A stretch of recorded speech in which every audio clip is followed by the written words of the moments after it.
They said a Tudor marriage could survive betrayal, but not the silence that followed it. A home once divided began to shift without a single argument, without a single door slammed, without anyone realizing where the power was quietly moving. Whispers faded, footsteps softened, and one presence disappeared as if the walls themselves had swallowed her name. Tonight, you will walk through that house and feel how everything changed without a single word spoken. So, before you feel comfortable, take a moment to like the video and subscribe to the channel.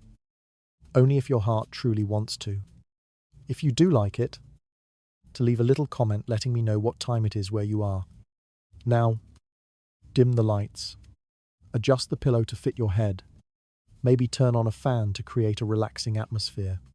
And let's begin this journey together tonight. If one were to look closely at the foundations of Tudor marriage, the first thing that would stand out is how little affection mattered compared to reputation. A union between a man and a woman was not expected to offer comfort or understanding. It was expected to secure property, stabilize alliances, and maintain the public image of two families who depended on appearances to survive. In a world where land and inheritance shaped every decision, marriage functioned less as a private bond and more as a public contract. Husbands and wives stepped into roles that were already defined long before they met, and those roles focused almost entirely on preserving dignity in the eyes of others. A Tudor wife learned quickly that her position was judged not by the quiet moments inside her home, but by how her household looked from the outside. Her behavior, her composure, even her silence became part of her family's standing. A single whisper of disorder could do more damage than months of private suffering. It is striking how consistently families prioritized the preservation of honor over the emotional well-being of individuals. A wife could endure coldness, distance, and even betrayal. Yet the one thing she was not allowed to endure was public embarrassment. That was considered a true failure. Reputation worked almost like a fragile shell around Tudor society. It protected, but it cracked easily. A married couple might have lived separate emotional lives, but if their public face remained intact, the world considered them stable. This expectation shaped how women behaved, how they responded to problems, and how they navigated the presence of outsiders who threatened the orderly appearance of their home. A wife did not raise her voice. She did not confront. She did not question in public. The avoidance of scandal mattered more than exposing any wrongdoing. The fear of disgrace often held more weight than the fear of personal harm. For many families, a rumor could undermine their social position faster than a financial loss. A husband's infidelity could be tolerated so long as it stayed quiet. But a public dispute between husband and wife risked attracting unwanted attention. The contradiction is clear. Betrayal itself was not considered dangerous, but the public knowledge of it was. This mindset shaped marriages into careful performances, with each partner responsible for maintaining the illusion of stability. It is unsettling to consider how deeply this pressure shaped daily life. A wife might have known about her husband's affairs, just as her neighbors likely suspected them. Yet the expectation of silence kept the situation contained. Emotional pain was treated as irrelevant compared to the potential threat to family honor. Women learned to remain composed because composure was the only tool society respected. Their endurance was praised, while their anger was dismissed as improper. To outsiders, Tudor marriages might seem rigid or even hypocritical. But to those living within the system, the rules felt necessary. In a society without reliable legal protections, without privacy, and without personal rights for most women, reputation became one of the few forms of security available. A wife who maintained her dignity held leverage. A wife who lost it lost everything. This imbalance shaped not only private relationships but also the strategies wives used when their husbands brought disorder into the household through new attachments. The idea of justice, in the modern sense, did not guide Tudor marriages. What guided them was the preservation of order. Even when a wife was wronged, She was expected to respond in ways that restored calm rather than expose the truth. The unspoken rule was simple: chaos must be prevented, even if it meant allowing injustice to continue behind closed doors. Families believed that a stable facade protected them from vulnerability. Whether this belief was true or not mattered less than how deeply it shaped their decisions. If we compare this logic to today, it would be similar to choosing silence in the face of wrongdoing, because the fear of public embarrassment feels greater than the need for personal fairness. The comparison is uncomfortable, but it helps illustrate why Tudor wives acted as they did. They lived in a system that valued smooth appearances above all else. Emotional truth had no real place within it. In the end, Tudor marriage rested on a simple but harsh principle: keeping scandal away was more important than confronting betrayal. This belief guided every quiet decision a wife made, and formed the first layer of how she would one day respond to the presence of a mistress in her household. Before she acted, before she resisted, she first had to protect the dignity expected of her. The quiet rules that governed Tudor marriages revealed how deeply reputation outweighed personal emotion. Another pattern began to form as wives learned to respond without raising their voices. And in that stillness, a different form of power slowly emerged, where few expected it. The legal wife in Tudor society occupied a position that appeared secure on paper, though the reality of that security was often shaped by rigid expectations rather than genuine protection. Her status was defined by law, inheritance, and custom, giving her a kind of authority that did not rely on affection or her husband's goodwill. Marriage made her the legitimate center of the household, and the legitimacy itself carried weight. It determined who controlled property, whose children counted as heirs, and whose presence shaped the social standing of the entire family. Because of this, the wife's role was not symbolic, it was structural, something the legal system acknowledged even when individuals did not. Her power rested on rules that seemed indifferent to emotion. Property laws, inheritance rights, and the public recognition of a lawful union all acted as barriers against attempts to displace her, even when a husband favored someone else. The legal wife remained the person society looked to for order and continuity. The mistress could charm, disrupt, or even influence decisions, but she could not rewrite the legal framework that defined the household. There was a particular coldness to this arrangement, one that prioritized stability over intimacy. The marriage contract existed to maintain lineage, not to preserve happiness. It is striking how often this legal advantage became the only shield a wife could rely upon. In a world where her personal desires were considered irrelevant, the law became a kind of impersonal ally. It did not comfort her or defend her dignity, but it drew unmistakable boundaries. Those boundaries kept her standing intact, even when her private life deteriorated. A mistress might have captured her husband's attention, but without legality, that attention carried little weight in the eyes of the community. The official wife remained the figure others recognized, the one connected to alliances, dowries, and bloodlines. Still, this legal protection did not translate into emotional safety. The wife's authority could be solid yet fragile at the same time. The law granted her the right to remain in place, but it did nothing to soften the consequences of her husband's disloyalty. Her position resembled a heavy structure anchored deep into the ground, unmoving, respected, but entirely exposed to the elements. Everyone acknowledged her role. That did not mean they respected her feelings. In many cases, she was expected to endure humiliation quietly, trusting that her official status was enough to uphold the family's image. Society reinforced this dynamic with remarkable consistency. Neighbors, relatives, and servants treated the legal wife as the legitimate figure in the household, regardless of what happened behind closed doors.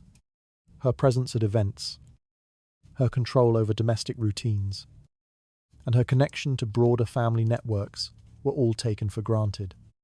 These expectations became a form of social armor, even when the husband acted irresponsibly. It was the wife who represented the household in public. People offered her deference because they understood that removing her from the picture would destabilize everything that inheritance and reputation were built upon. It is unsettling how much this support relied on appearance rather than genuine solidarity. Society did not defend the wife because she was wronged. It defended her because she symbolized order. Her suffering was irrelevant, but her position was necessary. The community had a quiet interest in ensuring that marriages retained their structure. Even when affection and respect had long vanished, they needed the legal wife to remain in place because she held the threads that tied property, lineage, and alliances together. In that sense, she was both protected and imprisoned by her status. Legal authority also shaped the household hierarchy. Servants answered to the wife, not the mistress. Decisions about spending, hosting, and managing daily routines were expected to pass through her, even if a husband tried to undermine her. The social order made it difficult for others to treat her as anything less than central. A mistress might whisper influence into the ear of the man who desired her, but she could not command the same obedience that the wife received by default. This division created an invisible boundary, one that even the husband sometimes hesitated to cross publicly. Modern comparisons feel uncomfortable but useful. It resembles a situation in which someone holds the official title while another holds personal influence, and the entire system chooses to honor the title because it is easier and safer. The legal wife, regardless of her personal emotions, remained the recognized authority because society needed her to be. Her power was undeniable, though often cold and impersonal. This legal framework shaped how wives approached conflict. They rarely confronted directly because they understood that their authority already existed within the structure itself. They did not need to argue to prove their place. They needed only to remain steady, and the system around them would support their position. Even in the face of a mistress's growing presence, the wife's status did not waver unless she allowed it to. Her endurance became a quiet assertion of control. In the end, the wife's legal power acted as the foundation upon which her later strategies would rest. She did not fight loudly because she did not have to. The law, the household, and the expectations of society formed a protective wall around her. Indifferent but reliable, within that structure, she learned how to respond to threats without raising her voice, understanding that her recognized position was already stronger than anything a mistress could claim. Her official status gave her a stability that emotion could not undermine. That stability shifted the balance of the household long before any confrontation was necessary. And beneath the surface, a different kind of resistance began to take hold, one that relied on silence rather than force. The presence of a mistress inside Tudor society carried a certain fragility that shaped every aspect of her existence. She entered the household through affection, not through law, and that difference defined her from the beginning. Without a contract, without a public title, she stood in a space that was tolerated but never acknowledged formally. Her position depended entirely on the shifting preferences of one man, and those preferences were known to change without warning. While a wife belonged to the structure of the family, the mistress existed outside of it, somewhere between desire and inconvenience. Her lack of inheritance rights created a deep uncertainty that hung over her daily life. Nothing she received was guaranteed. A gift could be reclaimed. A promise could be abandoned. And any protection she enjoyed could vanish the moment her influence weakened. Even her presence in the household could be questioned by others. Relatives, our servants, and neighbors understood that she held no recognized place in the lineage. And because of that, they often treated her with an indifference that bordered on quiet dismissal. She lived close to the center of the household, yet remained entirely disconnected from its foundations. It is striking how exposed she truly was. Without public legitimacy, she existed in the shadows of the family's structure. Any public acknowledgement of her relationship with the husband risked producing scandal. But pretending she was invisible required its own kind of performance. People knew, but no one spoke openly. This silence created a strange tension. She was central to the husband's private life, yet peripheral to everything that made the household function. Her position relied on secrecy and discretion, which meant she had no stable place to stand. The absence of public protection only deepened this insecurity. While the wife could depend on the law to uphold her authority, the mistress had nothing comparable. If the husband lost interest, she could not appeal to the courts. If the family disapproved, she had no recourse. If she were removed from the household, no one was obligated to assist her. Her safety depended on the husband's willingness to shield her from criticism, and even that depended on his mood, his pride, and his fear of public embarrassment. In a society obsessed with reputation, few men were brave enough to defend a mistress openly. It is unsettling to consider how quietly many mistresses accepted this vulnerability. They endured insults, unstable living arrangements, and the constant threat of being replaced, all because they had nowhere else to go. Economic dependence made the situation even more precarious. Many mistresses had little property of their own, and their families were often unable or unwilling to support them. Their survival depended on maintaining favor, which meant learning how to avoid displeasure. Every gesture, every word, and every appearance carried weight because it could determine whether they remained inside the household or were pushed out. This complete dependence shaped their relationship with the wife as well. They understood that the legal wife held the authority they lacked, and they often tried to avoid confrontation with her. Even when the mistress sought influence, she did so cautiously, aware that the wife's legitimacy could not be challenged directly. The imbalance between them was not simply emotional, it was structural. The wife had the strength of law behind her. The mistress had only the uncertain power of desire. Modern comparisons make the instability even clearer. It resembles working in a position without a contract, benefits, or protection, while depending entirely on the goodwill of someone who can replace you at any moment. There is no formal recognition, no documented security, and no promise of continuity. The relationship might seem meaningful, but the vulnerability is constant. This is the position many Tudor mistresses lived in, regardless of how favored they were or how much influence they gained temporarily. The household hierarchy reinforced this instability. Servants did not answer to the mistress unless instructed by the husband, and even then, their obedience carried an undercurrent of resistance. They knew she had no real authority.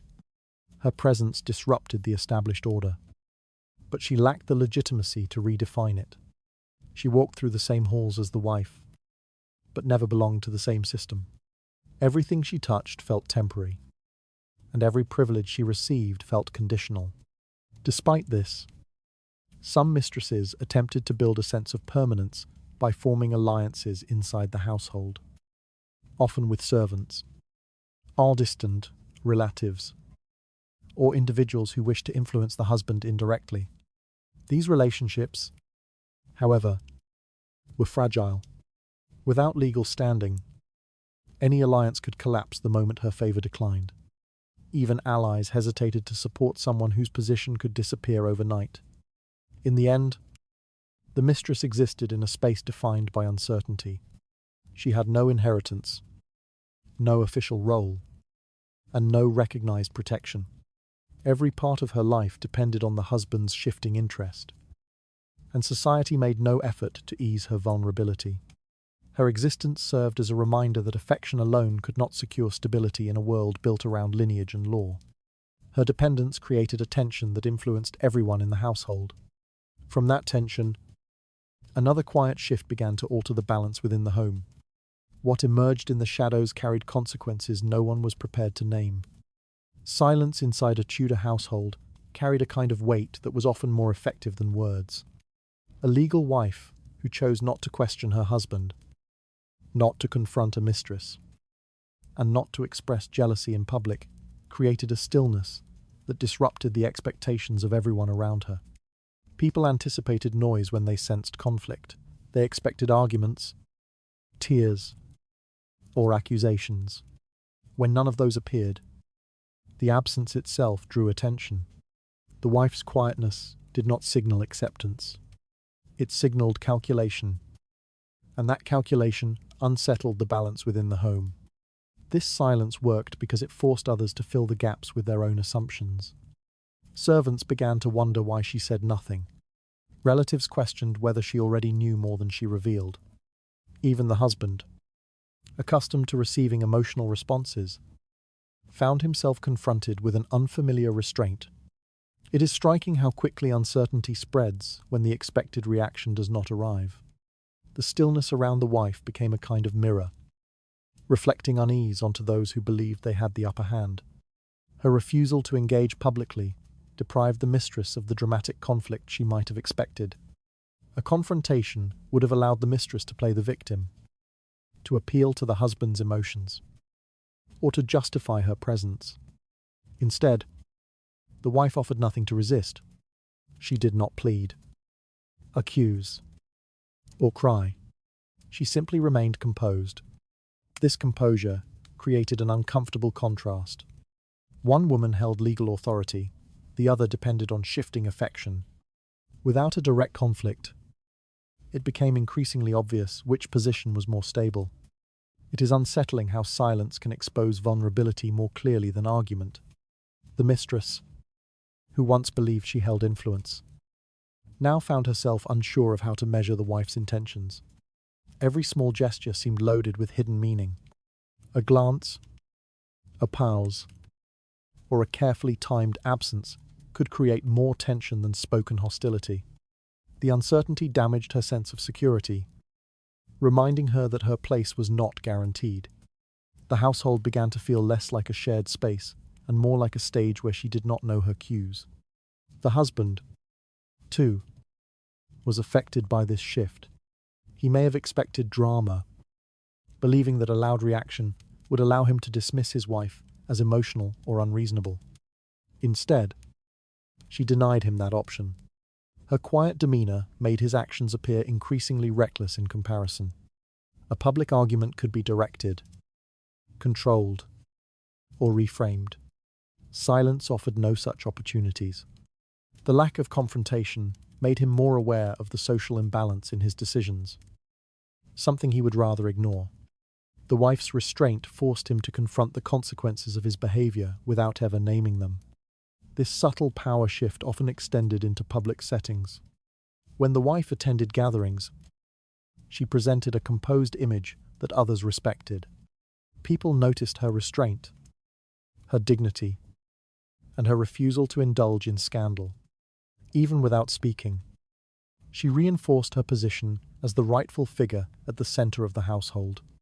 The mistress, meanwhile, existed on the margins of these events. Her presence could not be explained or defended openly. The contrast between them widened with every silent encounter. Modern comparisons make the dynamic clearer. It resembles a situation in which one person withdraws from a conflict entirely, leaving the other party exposed without anything to push against. The absence of retaliation becomes more unsettling than an argument would have been. Silence, when used deliberately, shifts attention away from emotion and towards structure. The legal wife understood this instinctively. She knew that the more she refrained from speaking, the more others would question the legitimacy of the mistress's place in the home. This kind of silence was not passive. It was an active force that altered the atmosphere of the household. Servants adjusted their behavior, avoiding actions that might be interpreted as taking sides. Relatives offered the wife subtle support, sensing that she was preparing something deliberate. Even the mistress's allies began to hesitate, unsure whether the wife's silence indicated weakness or strategy. The tension grew heavier with each passing day, as though the walls themselves were aware that something had shifted. It is striking how often change begins quietly. There were no raised voices, no public scenes, and no accusations echoing through the halls. Yet the household felt different. Roles that once seemed predictable became uncertain. The balance of influence tilted slowly toward the wife. not because she demanded it, but because she did not. Silence can create a space where others reveal themselves. And in that space, the wife observed everything she needed to know. In the end, her silence became the first real move in a larger pattern of control. By refusing to react, she allowed others to expose their weaknesses. She protected her dignity while quietly undermining the foundation of the mistress's presence. The change was subtle, but unmistakable, shaping the direction of events long before anyone realized what had happened. Her stillness unsettled the rhythm of the household more than any argument could have done. From that restrained quiet, a different kind of pressure began to surface in places no one had noticed before. Something unspoken slowly gathered strength, waiting to shift the balance again. A deliberate absence of reaction often created more uncertainty inside a Tudor household than any spoken confrontation could have achieved. When a wife chose not to question, not to protest, and not to display jealousy, she unsettled the expectations of everyone around her. Conflict usually announced itself through raised voices or visible tension. But when nothing appeared on the surface, people were forced to reconsider what they believed they understood.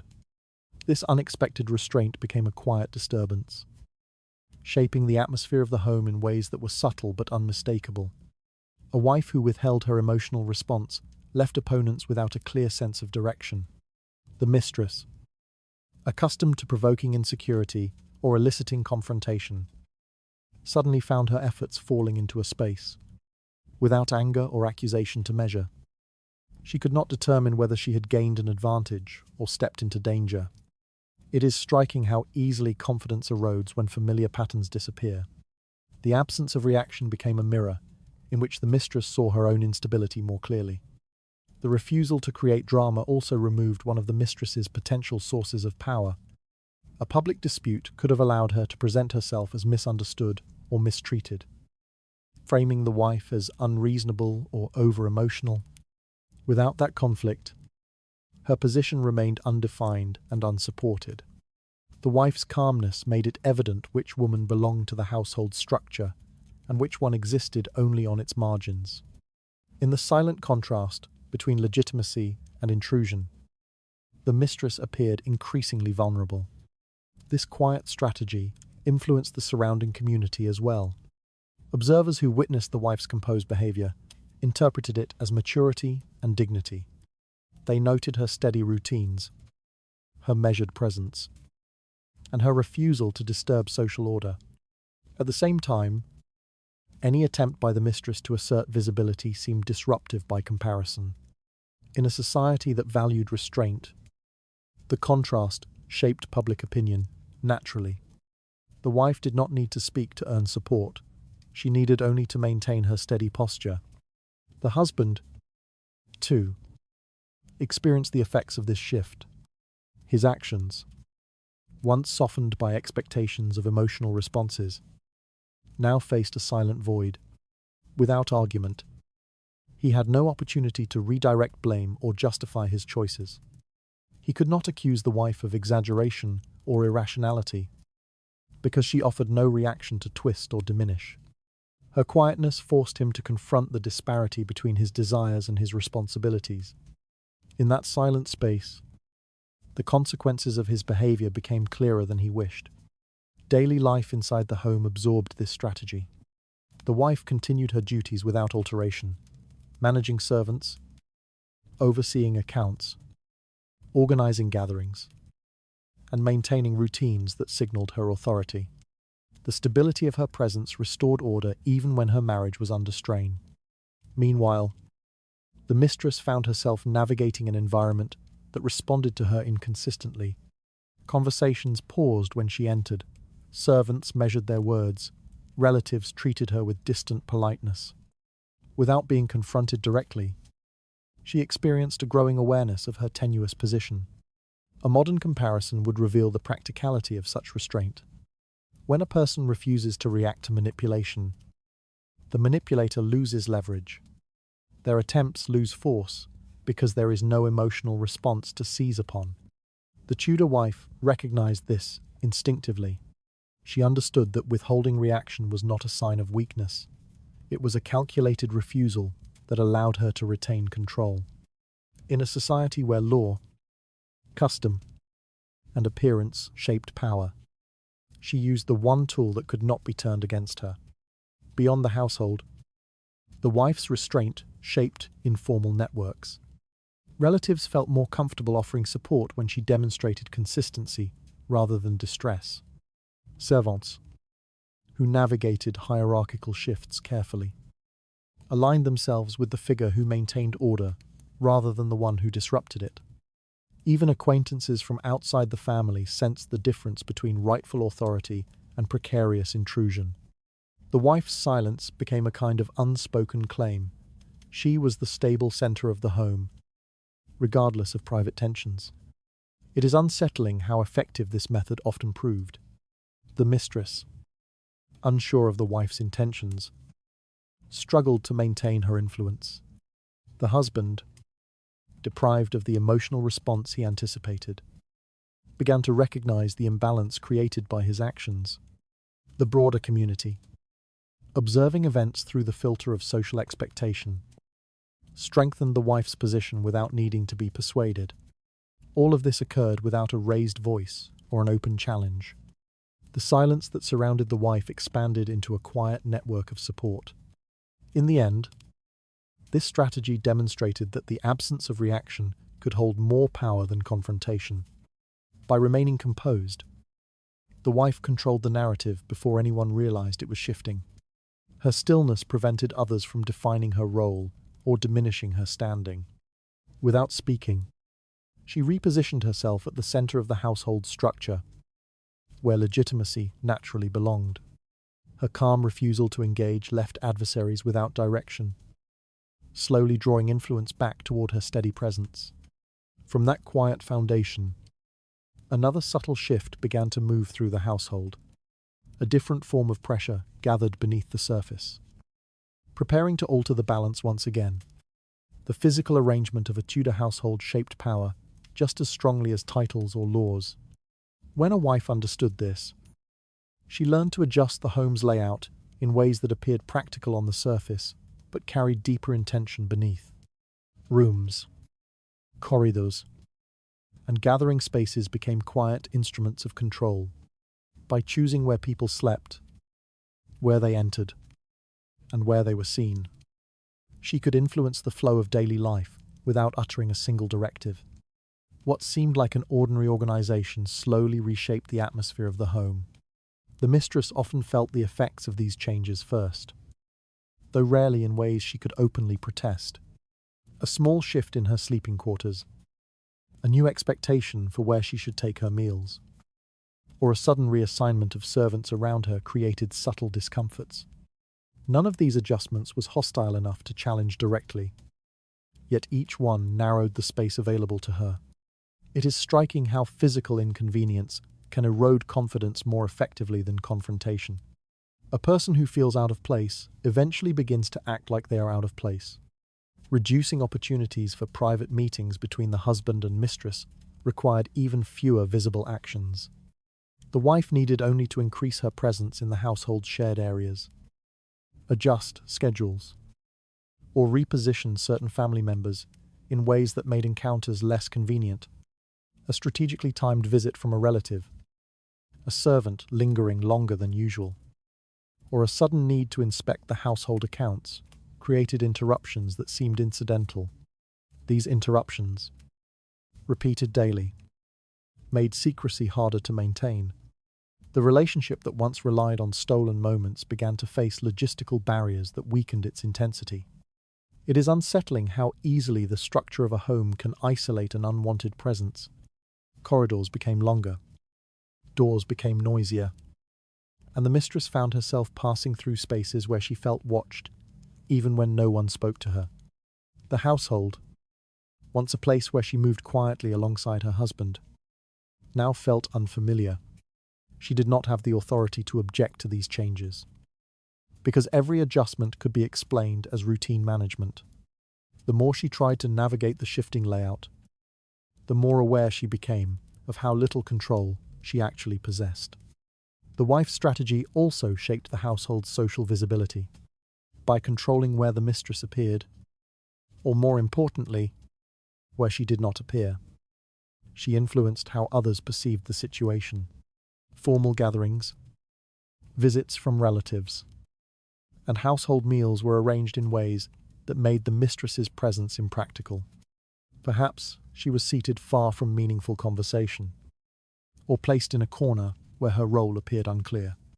Perhaps she was not informed of events until the last moment. These decisions thickened the boundary between inclusion and exclusion without requiring a single spoken justification. Modern comparisons reveal how such subtle spatial arrangements still function today. A person can be marginalized simply by being placed in inconvenient locations, far from decision makers, removed from social flows, or assigned to areas where visibility is low. Nothing needs to be said. The environment does the work.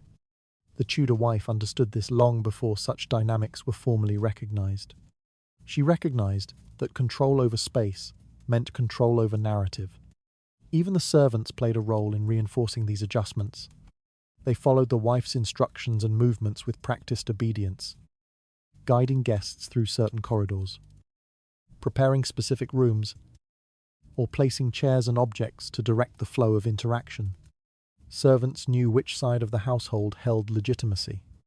Their quiet alignment with the wife's presence made each spatial decision more effective. The mistress might notice these shifts, but she could not challenge them openly without exposing her own insecurity. As these changes accumulated, the mistress's daily life became more strained. Spaces that once felt accessible now seemed restricted. Her attempts to gain influence required greater effort. And even then, her presence often felt misplaced. The household no longer provided the quiet pathways and private corners she once relied upon. Instead, it became a landscape shaped by someone else's intentions, someone whose authority she could not match. It is striking how quietly this transformation unfolded. Guests might never recognize the underlying strategy. The husband might notice only minor inconveniences. But the mistress felt the pressure directly.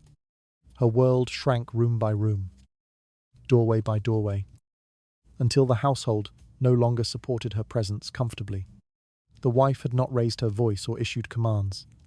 She had simply arranged the home so that every path the mistress took led her closer to the realization that she did not belong there. In the end, the control of space became one of the wife's most effective tools. By shaping the environment, she shaped behavior. By shaping behavior, she shaped perception. And by shaping perception, she strengthened her own position while weakening the mistress's without ever appearing confrontational. The quiet rearranging of rooms and routines shifted the household in ways words never could. Within that altered arrangement, a clearer boundary emerged around who belonged and who only passed through. Something else began to settle into place as these boundaries hardened, creating tensions that would press further against the fragile balance inside the home. Managing the rhythm of daily life inside a Tudor household allowed the legal wife to exert influence in ways that looked ordinary but carried unmistakable consequences. Schedules determined who crossed paths, who remained visible, and who faded quietly into the background. By adjusting routines, inviting certain people into shared spaces, and limiting unmonitored time, the wife reshaped the environment without ever acknowledging that she was doing so. The household, which once seemed predictable, slowly shifted into a pattern that favored her stability and undermined the convenience of the mistress. Coordinating the daily schedule became an effective tool because it never appeared confrontational. A change in meal times, a rearranged order of tasks, or a new expectation for when the husband should attend to certain affairs all seemed practical enough. But beneath that practicality, these adjustments restricted opportunities for private encounters. Even small changes, such as servants arriving earlier than usual, errands assigned unexpectedly, or routine inspections added to the day, created barriers that the mistress could not easily bypass. It is striking how logistical inconvenience can weaken a relationship long before emotions begin to fade. Increasing the presence of relatives within the household added another layer of pressure. Family members did not need to know the full situation to influence the atmosphere. Their mere presence disrupted secrecy. A visiting sister, a cousin recovering from an illness, or an elderly aunt needing assistance created excuses for the wife to maintain a fuller household. These relatives rarely confronted the husband or the mistress directly, but they altered the environment simply by being attentive, curious, and socially aware. Their watchful eyes made private moments rare, and their expectations of propriety reinforced the wife's legitimacy without her speaking a word. It is unsettling how effectively social presence can shape behavior. The mistress, who once relied on quiet corners and predictable routines, found herself navigating a home filled with people who had no interest in making her comfortable. The wife did not need to warn them or describe her concerns. Relatives could sense when something felt out of place. Their polite questions, extended conversations, or sudden requests for assistance kept the household busy and visible, without any overt hostility. They helped the wife reclaim the space that had been eroded by the husband's private choices. The shrinking of private time between the husband and mistress followed naturally from these adjustments. Every interruption, whether accidental or intentional, reminded the mistress that her relationship existed only in the margins of the household structure. A late-night conversation became impossible when relatives stayed awake longer than expected. A morning encounter faded when the wife assigned new household duties that required the husband's presence. Even the subtle redirection of servants, lingering in hallways, arriving unexpectedly with messages, or checking rooms at irregular intervals, made secrecy more difficult to maintain. The husband, caught within these shifting routines, often responded with growing discomfort. He might not openly question the changes, but he recognized their implications.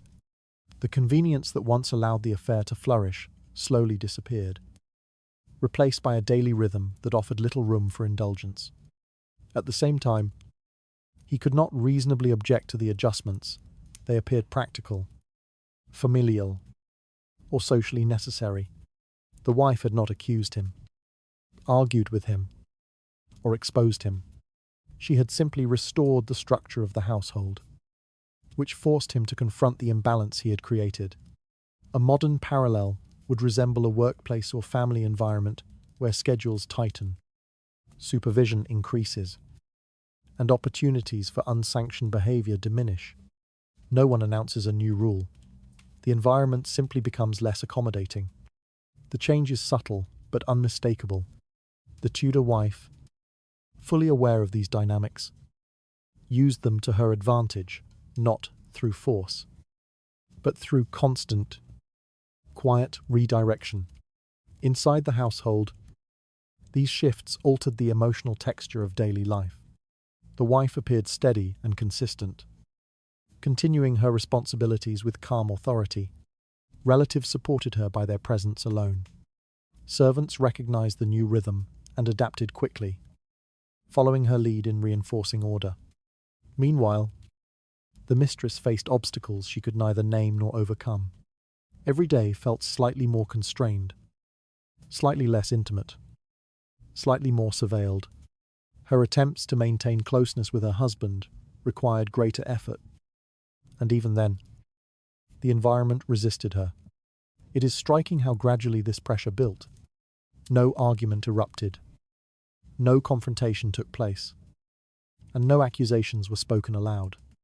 Yet the household felt different, tighter, more orderly, less forgiving of improvised moments. The mistress, once confident in her access, began to sense that the walls themselves were closing around her. She could not accuse the wife of wrongdoing, because nothing appeared improper. She could only endure the slow erosion of the spaces where her relationship had once thrived. In the end, the control of daily rhythms reinforced the wife's place at the center of the household. By shaping time as carefully as space, she limited the influence of her rival while strengthening her own authority. The mistress remained in the house, but the house no longer supported her. The steady tightening of routines reduced secrecy while restoring the wife's quiet authority. From within this controlled rhythm, another shift began to linger in places people rarely noticed. A subtle undercurrent is prepared to change the household once again, waiting for its moment to surface. There were situations in a Tudor household where the wife never needed to forbid anything directly. Instead of issuing commands or threats, she allowed the environment itself to reshape the behavior of those around her. Quiet adjustments, barely noticeable at first, created an atmosphere that gradually made certain actions inconvenient, certain meetings impractical, and certain ambitions less rewarding than before. Nothing seemed forced, yet everything slowly drifted away from its previous pattern. This was the strength of circumstance, a force subtle enough to be denied, yet powerful enough to weaken the foundations of an affair. The wife understood that prohibitions often created defiance, while gentle shifts in the household structure simply removed opportunity. Instead of confronting the husband with accusations, she altered schedules, rearranged responsibilities, and allowed visiting relatives to occupy shared spaces. Instead of warning the mistress directly, she ensured that rooms were rarely empty, corridors were more active, and tasks required the husband's presence at moments he once reserved for secrecy. It is striking how effective inconvenience can be when introduced slowly and consistently. The mistress, caught within these shifting circumstances, found herself struggling to understand why daily life felt increasingly restrictive. Nothing visibly targeted her, yet simple acts, such as finding a quiet corner, meeting the husband briefly, and maintaining a sense of closeness, became harder to accomplish. She began to sense a resistance that had no clear source. Every path she tried to follow seemed blocked by chance: a servant cleaning a hallway, a relative requesting attention, or the wife appearing unexpectedly but calmly, never acknowledging the disruption her presence created. It is unsettling how such subtle adjustments can erode confidence. The mistress could not blame anyone openly, because nothing resembled an attack. She could not complain to her husband without sounding irrational, because everything appeared normal on the surface. Day by day, the household's atmosphere shifted around her, and she found herself making compromises, meeting less often, speaking briefly, lowering her expectations, not because she was told to, but because the environment no longer supported her place. The husband, meanwhile, experienced these changes with a mix of confusion and resignation. He noticed that moments of privacy became scarce. Each attempt to seek solitude met with interruptions that seemed ordinary and unavoidable. His responsibilities expanded. Relatives needed his attention, and household matters required his direct involvement. These demands, orchestrated quietly by the wife, removed the ease with which he once indulged his affair. He could not argue against practicality. The household needed him, and fulfilling those obligations was expected of the man who claimed authority. Modern parallels make the mechanism clearer.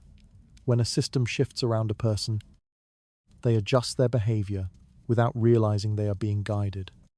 In workplaces, families, or communities, indirect pressure often succeeds where confrontation fails. The Tudor wife did not need to accuse or forbid.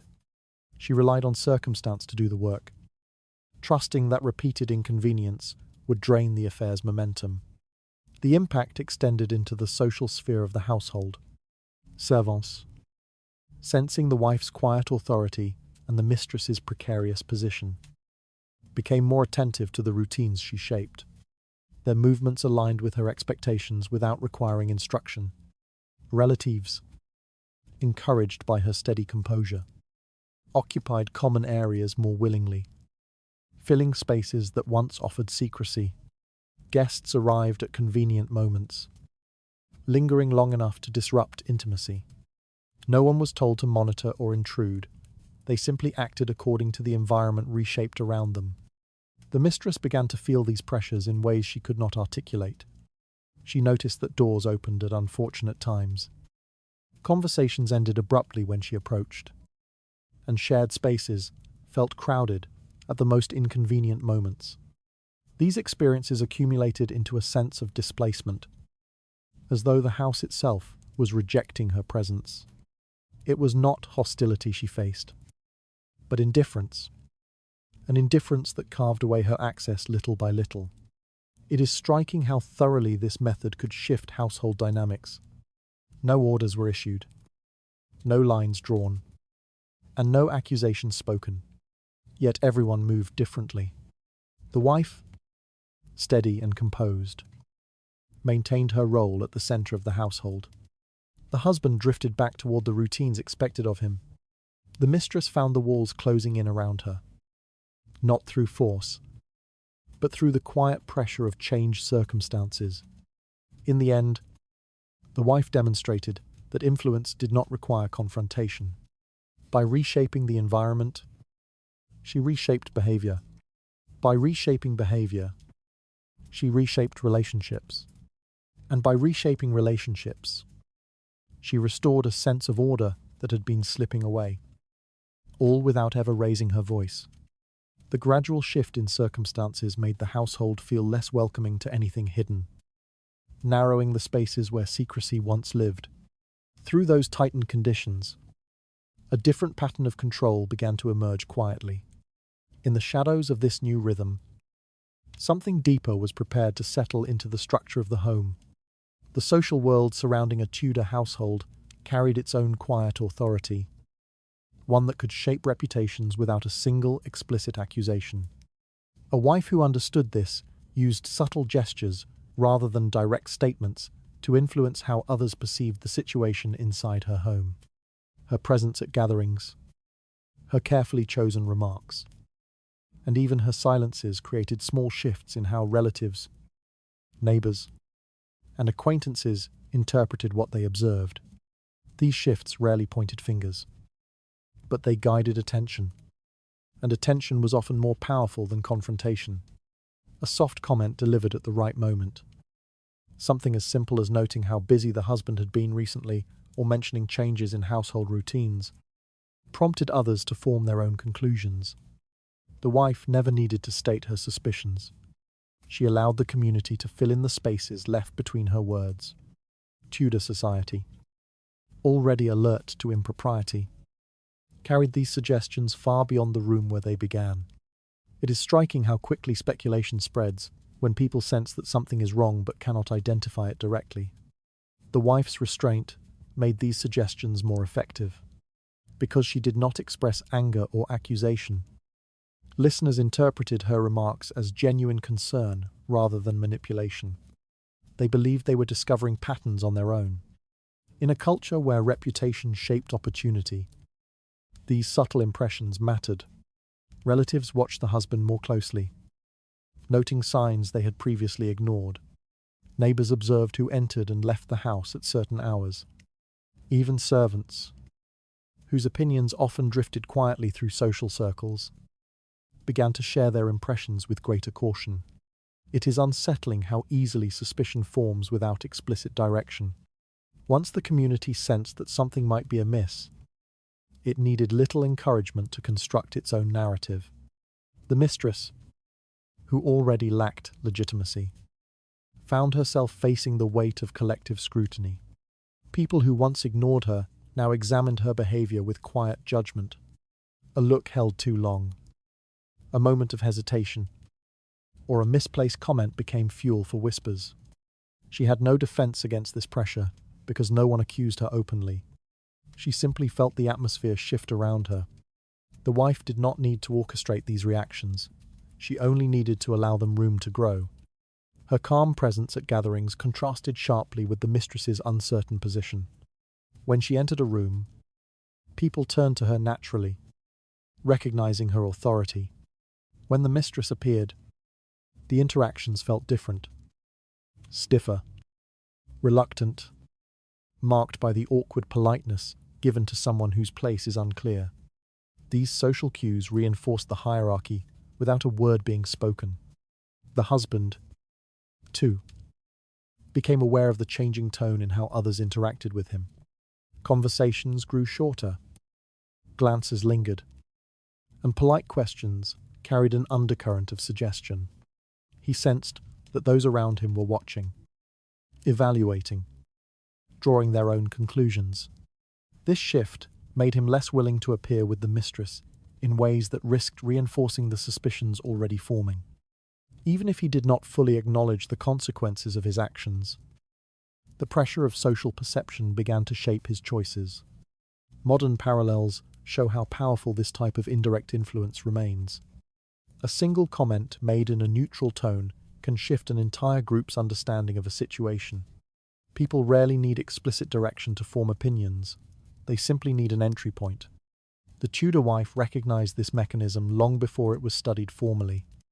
She offered only glimpses, trusting that others would draw out the full picture themselves.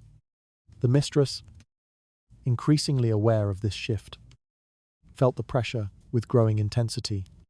She noticed that conversations stopped when she approached, that guests offered her polite but distant smiles, and that servants avoided lingering near her. She became more cautious, more self-conscious, and less certain of her footing.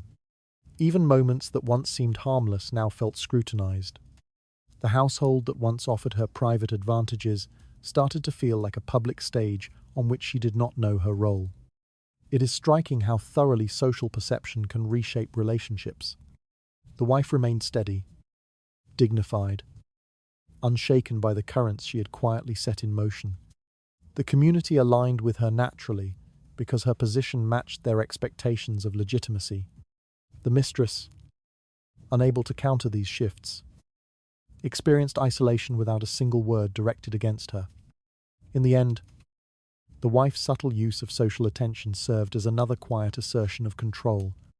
She did not accuse, she did not expose, and she did not need to justify her intentions. She simply allowed others to see what they were already prepared to notice. Through their reactions, the boundaries around the household tightened further, weakening the mistress's presence without any open confrontation. The quiet hints offered in public spaces shaped perceptions more firmly than direct accusation ever could. From within those shifting impressions, a deeper awareness began to grow among those who watched the household. Something unspoken continued to move beneath these observations, waiting to influence the next turn of events. A Tudor wife who wished to regain control often began by refining how she appeared to the community.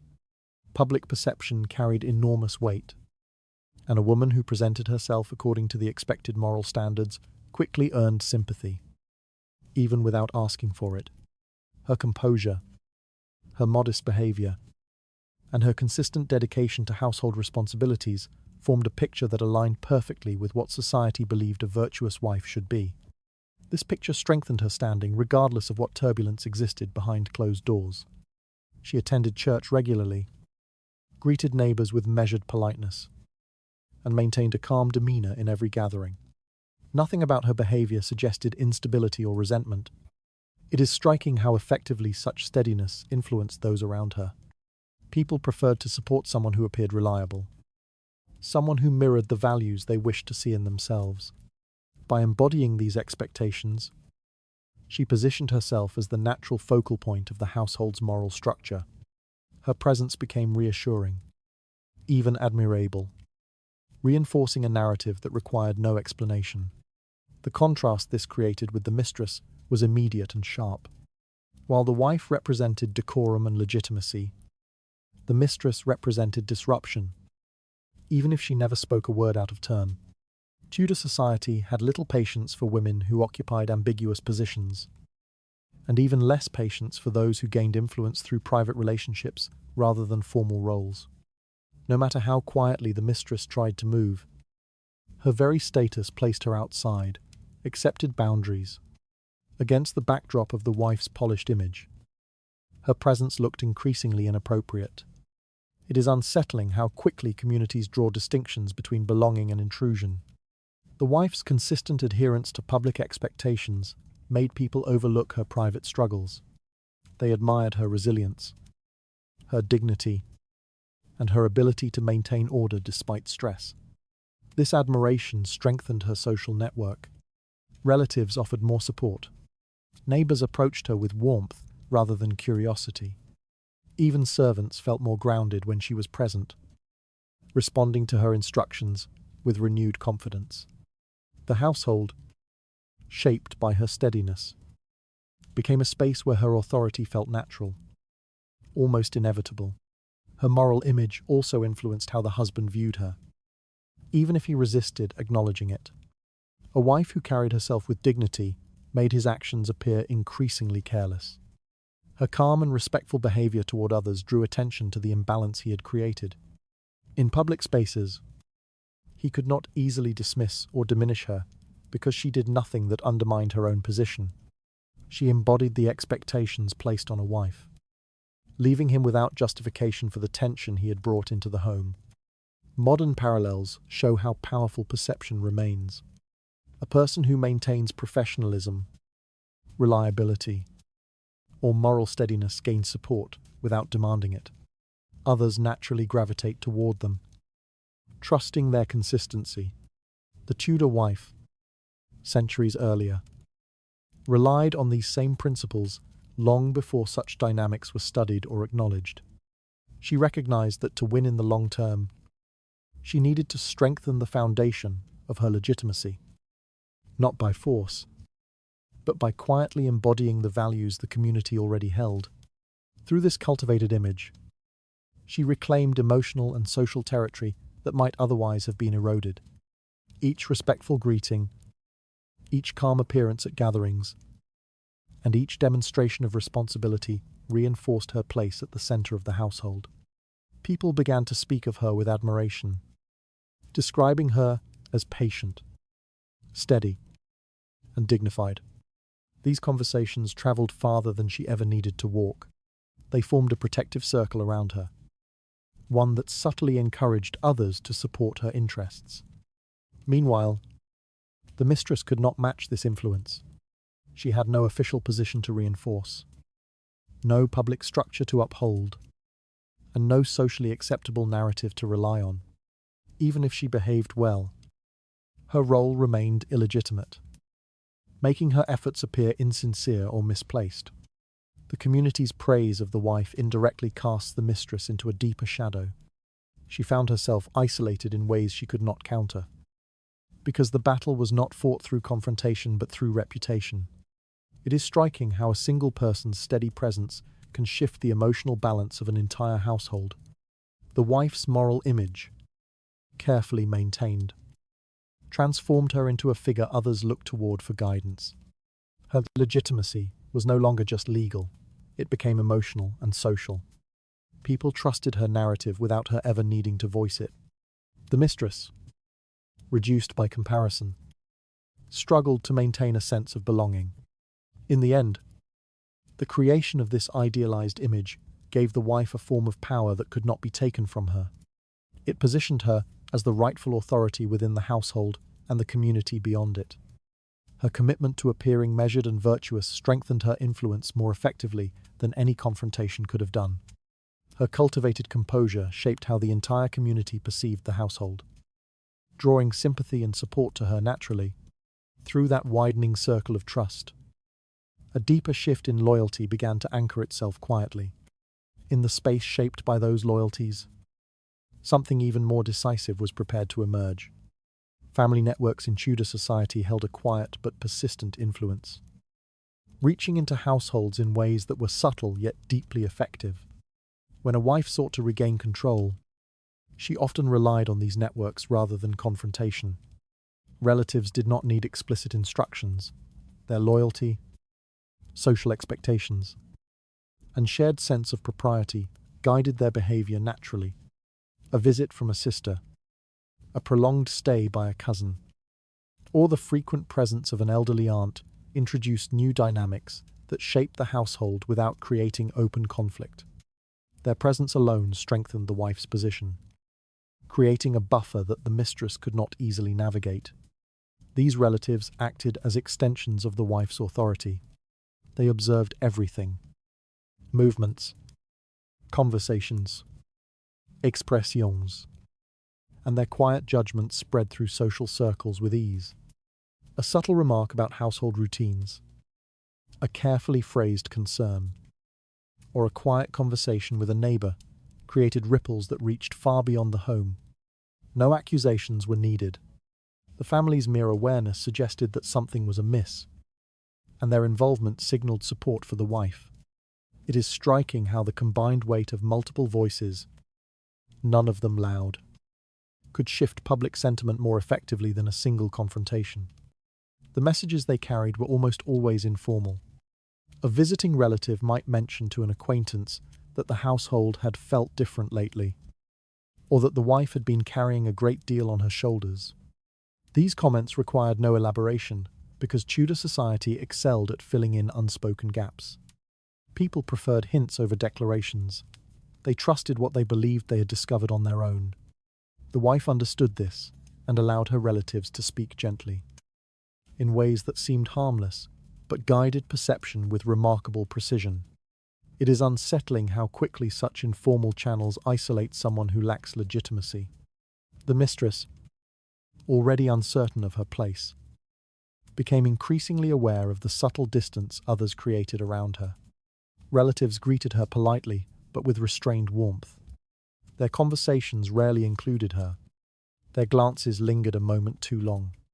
Their presence turned familiar rooms into places where she felt observed, even judged. She could not accuse them of hostility.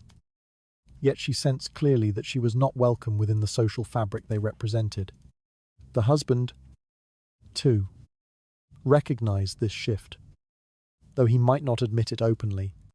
His interactions with the wife's relatives grew more self-conscious. Their steady politeness reminded him of expectations he had neglected. Their interest in the household's well-being highlighted the discrepancy between his actions and his responsibilities. These relatives rarely confronted him directly. Confrontation was unnecessary. Their subtle disappointment, expressed through silence or measured questions, carried more weight than accusations ever could. Modern parallels reveal how powerful family networks remain in shaping relationships. A person surrounded by supportive relatives appears grounded and legitimate, while someone lacking such connections appears isolated, even when they hold personal influence. In the Tudor household, this dynamic became even sharper because family ties were deeply entwined with status, inheritance, and social order. The wife's relatives were not simply visitors. They were reminders of the structure the mistress could never enter. As these networks strengthened around the wife, the mistress found herself increasingly cut off. Invitations did not include her. Conversations ignored her contributions. Social gatherings placed her at the edge of the room rather than at its center. She became visible only in ways that emphasized her outsider status. Even servants responded differently when relatives were present, aligning their behavior more closely with the wife's expectations. The household shifted into a space where the mistress remained physically present but socially erased. It is striking how isolation can form without explicit exclusion. The mistress faced no open confrontation, no accusations, not dismissal. Yet she felt the pressure growing heavier each day. The house that once offered hidden corners now held more eyes, more voices, more subtle reminders that she did not belong. Her attempts to maintain a connection with her husband felt weaker against the backdrop of his family's presence. Even moments of affection began to feel risky, overshadowed by the awareness that others were watching. In the end, the wife's use of her family network solidified her authority without ever appearing strategic. Her relatives supported her naturally because their interests aligned with the preservation of order and legitimacy. Their presence made the mistress's position untenable, not through force, but through collective acknowledgement of who truly belonged at the center of the household. The quiet involvement of the family tightened the circle around the wife, leaving fewer paths for the mistress to stand on. Through those widening social boundaries, a deeper separation began to settle quietly. Within that growing isolation, another shift was prepared to move through the household's fragile balance. The shift in social perception often occurred long before the husband understood its consequences. While he continued to divide his attention between the household and the mistress, the community around him quietly reassessed its loyalties. No accusations were spoken, and no arguments were raised. Yet people who once overlooked the irregularities in his behavior began to observe more closely. Their reactions were subtle at first. Shorter greetings, measured glances, more restrained conversation. But these small adjustments carried weight in a world where reputation shaped every opportunity and every judgment. Relatives who had previously tolerated the mistress's presence now approached interactions with a quiet but unmistakable caution. Their smiles became thinner, their questions more pointed, though still framed in polite language. They did not speak of impropriety, but their tone implied that they saw more than they were willing to acknowledge aloud. It is striking how effectively silence can signal disapproval. A single, unspoken expectation can influence an entire room, guiding behavior without any explicit direction. Neighbors behaved similarly. Their curiosity about the household hardened into judgment as the wife's steady conduct contrasted sharply with the mistress's uncertain position. The more the wife appeared dignified, the more uncomfortable the mistress seemed by comparison.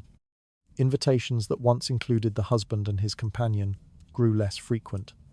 Social gatherings found convenient ways to exclude her without phrasing it as exclusion. People simply forgot to mention events or assumed she would not wish to attend. The result was the same. The mistress drifted further from the circle of acceptance. It is unsettling how naturally communities reshape themselves around what they perceive as legitimate. The wife's presence stabilized social order, while the mistress's presence disrupted it. Even those who sympathized with her situation hesitated to align themselves with someone who lacked formal standing.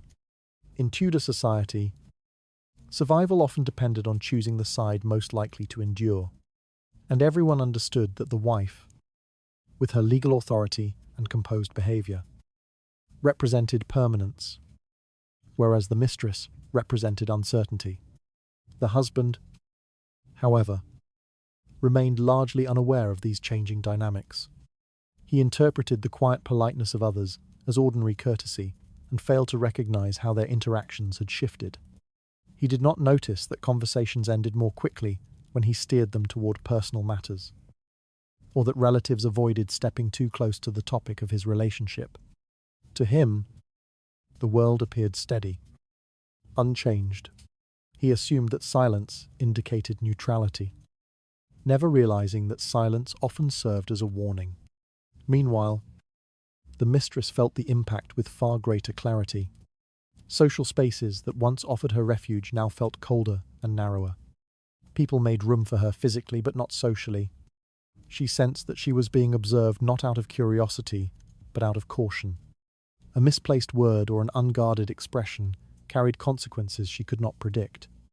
Conversations faded when she approached, leaving her alone in rooms where she once felt included. The isolation grew heavier as she realized she had no authority to resist it. The wife did not need to amplify these social pressures. She simply allowed them to develop.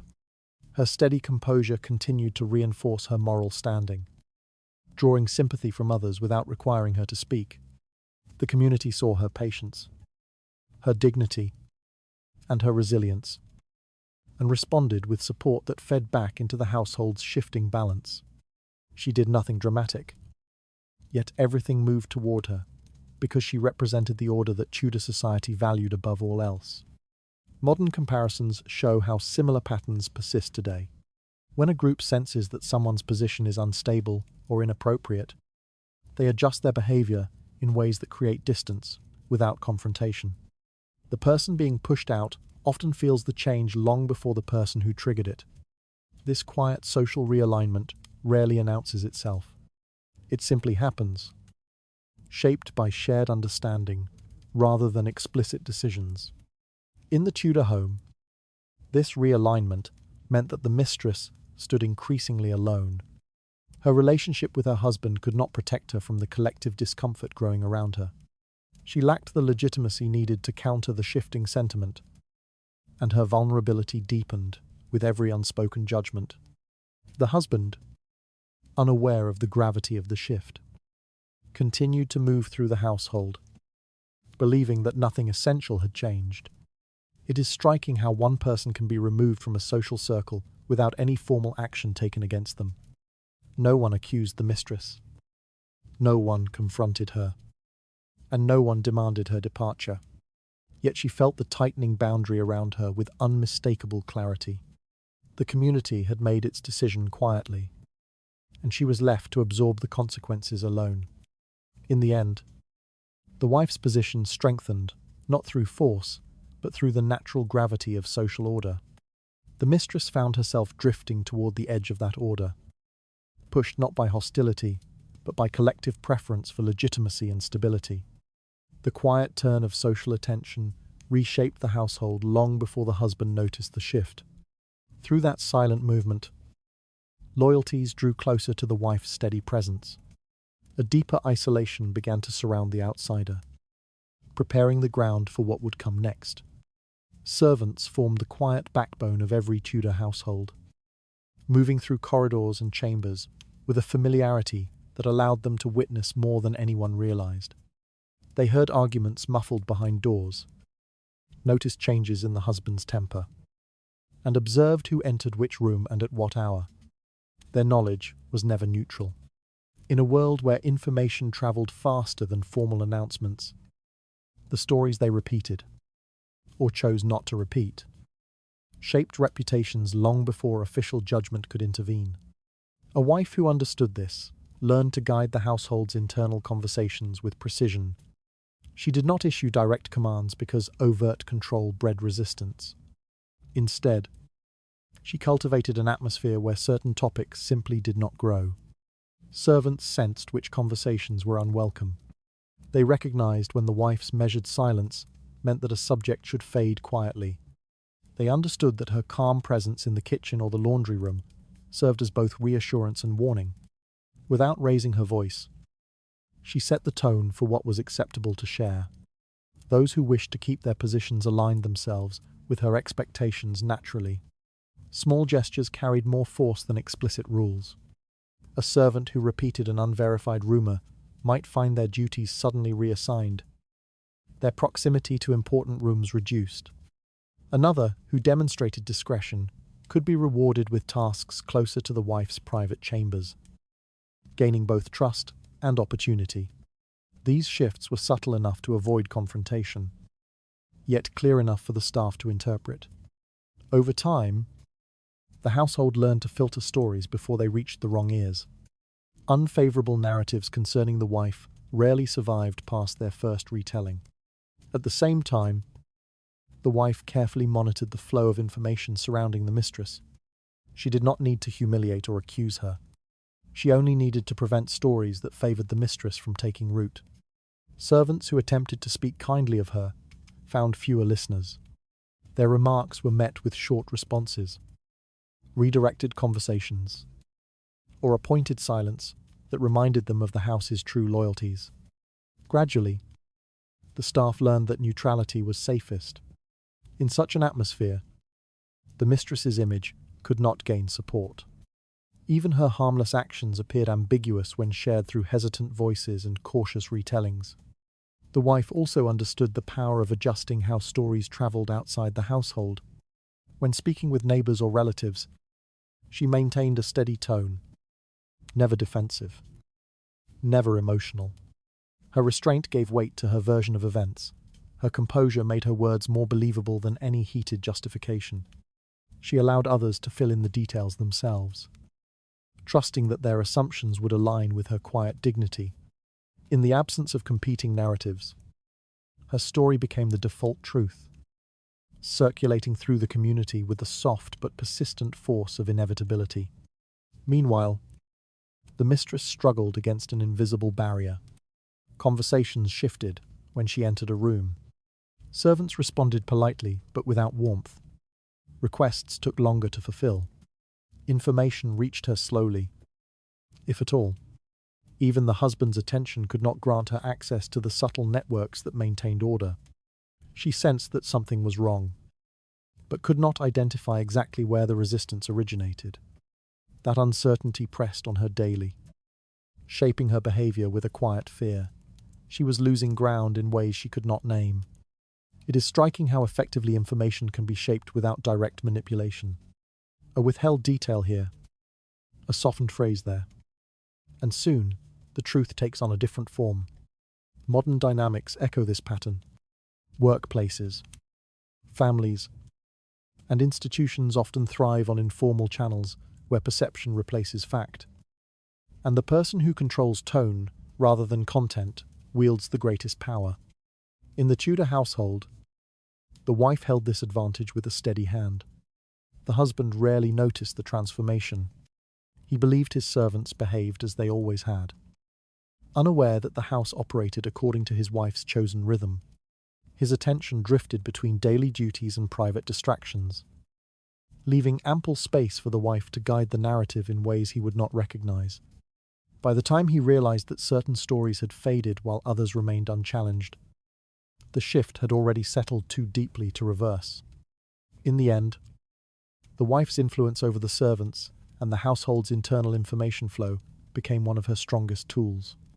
She did not silence anyone by force. She simply allowed the house to align itself with her authority. Words that once carried threat dissolved quietly. Stories that once supported the mistress lost their shape. The household's truth reshaped itself around the wife.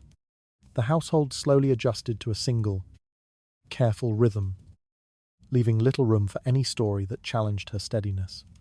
Within that controlled quiet, familiar spaces began to narrow around the outsider. A deeper tension waited beneath the surface, preparing to unsettle the fragile balance of the home.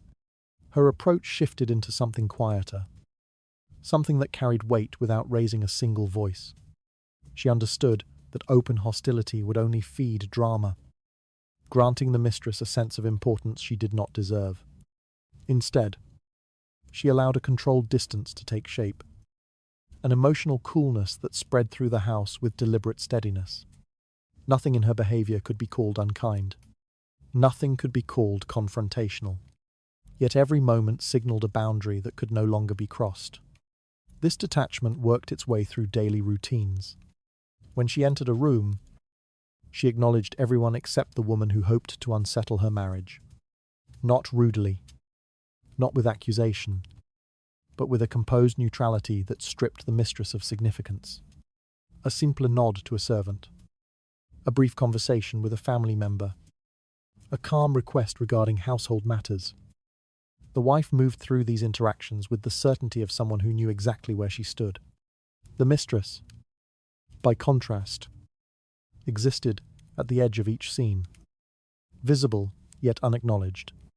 The distance grew sharper when decisions were made about meals, gatherings, or domestic responsibilities.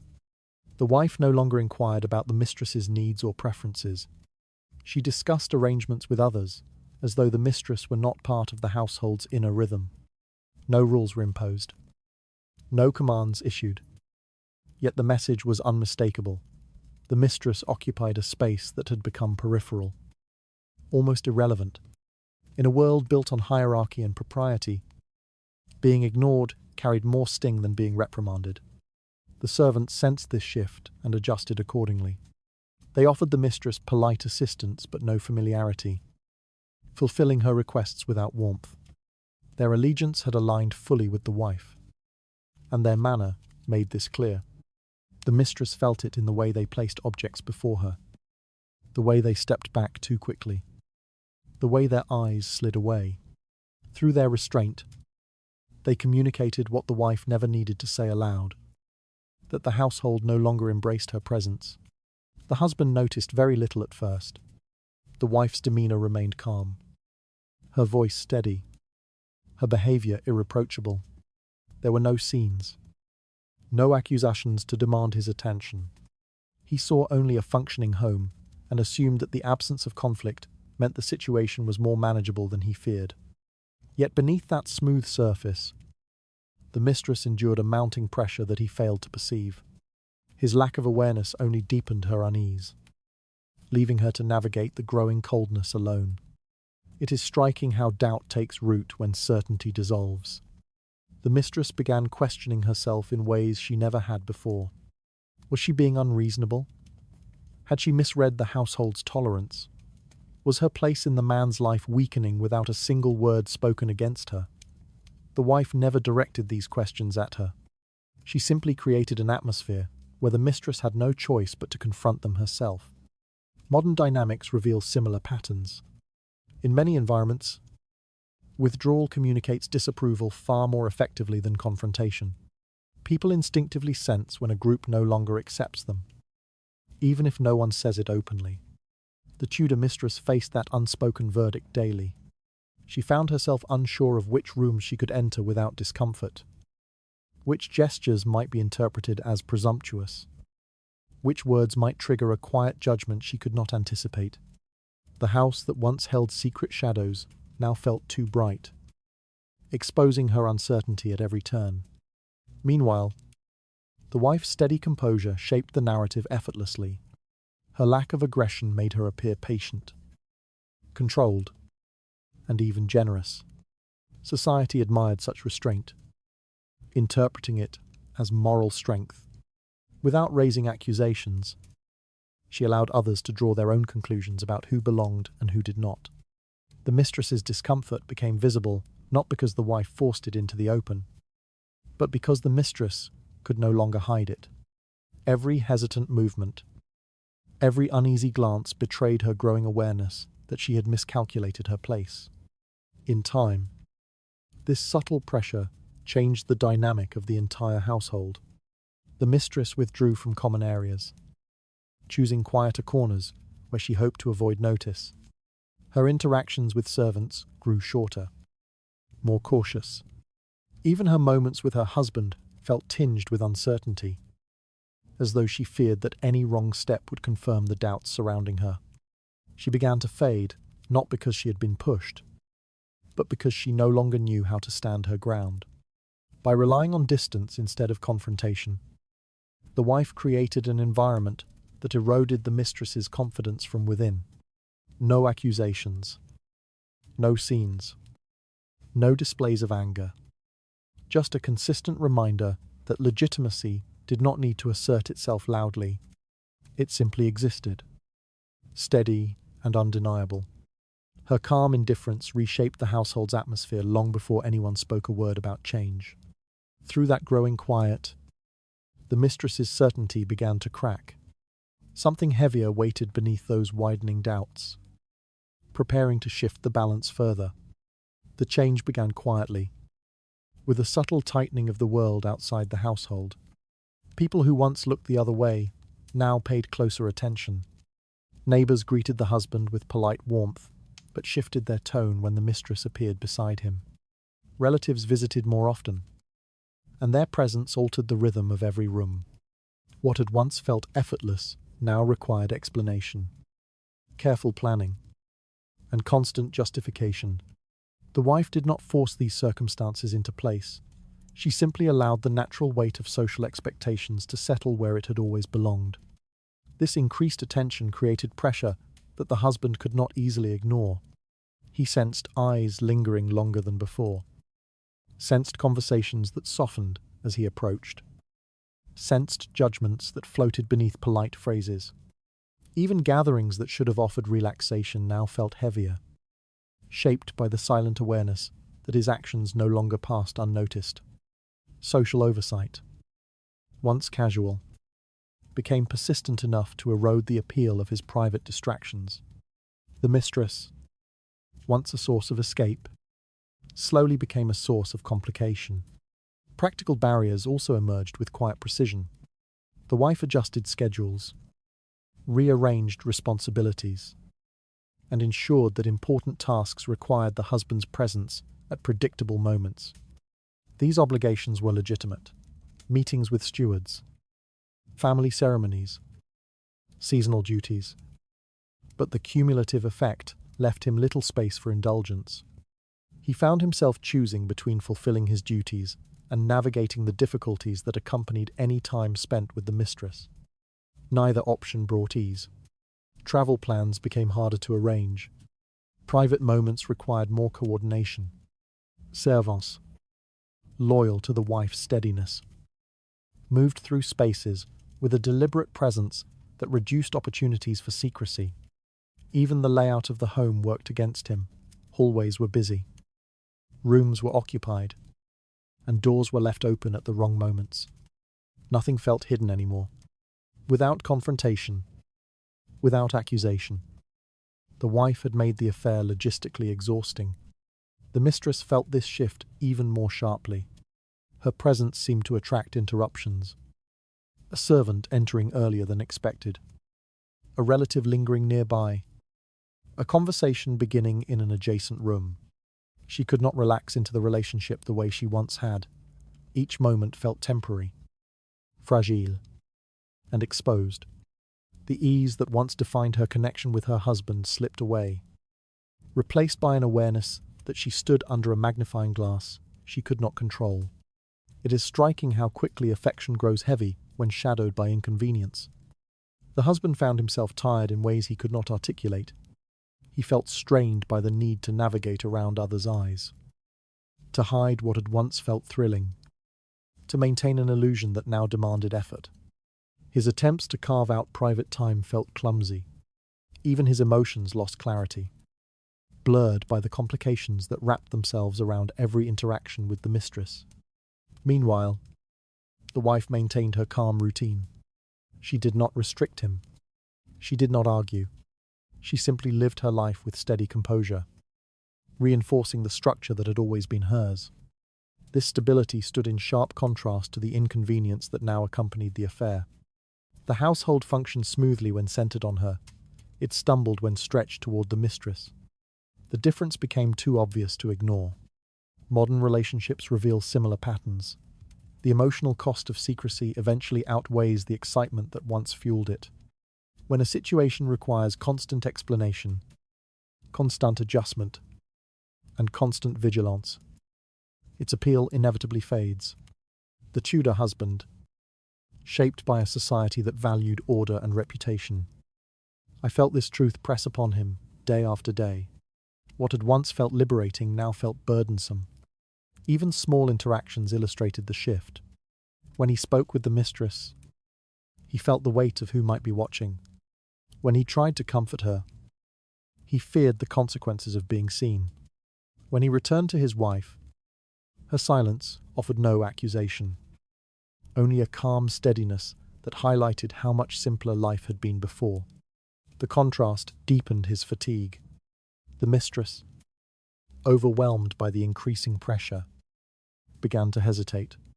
She questioned her standing, questioned the strain the relationship placed on him, and questioned whether she could endure the coldness that came from others. Her confidence, once bold, thinned into uncertainty. She found herself apologizing for inconveniences she had not caused, lowering her voice, shrinking into the background. Each concession chipped away at the version of herself she had once been. Through all of this, the wife never raised her voice or demanded a confrontation. She had simply allowed the natural consequences of the affair to surface. By returning structure to the household and strengthening her social presence, she created an environment where the affair no longer fit comfortably. The burden grew not because she imposed it, but because the situation could no longer sustain itself. The growing difficulty wrapped itself around the relationship until even small moments felt strained. Within that exhaustion, priorities began to realign. Something quieter and more decisive waited just beyond the discomfort, ready to push the balance further. There are moments in a Tudor household when change appears without warning. Not as a clash, not as an announcement, but as an absence slowly widening at the edges of daily life. Nothing dramatic occurs. No raised voices. No broken alliances. No decisive ending that the household can point to.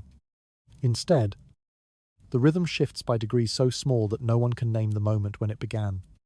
The absence grows quietly, almost politely. Yet the effect is unmistakable. One presence fades, while another settles more firmly into place.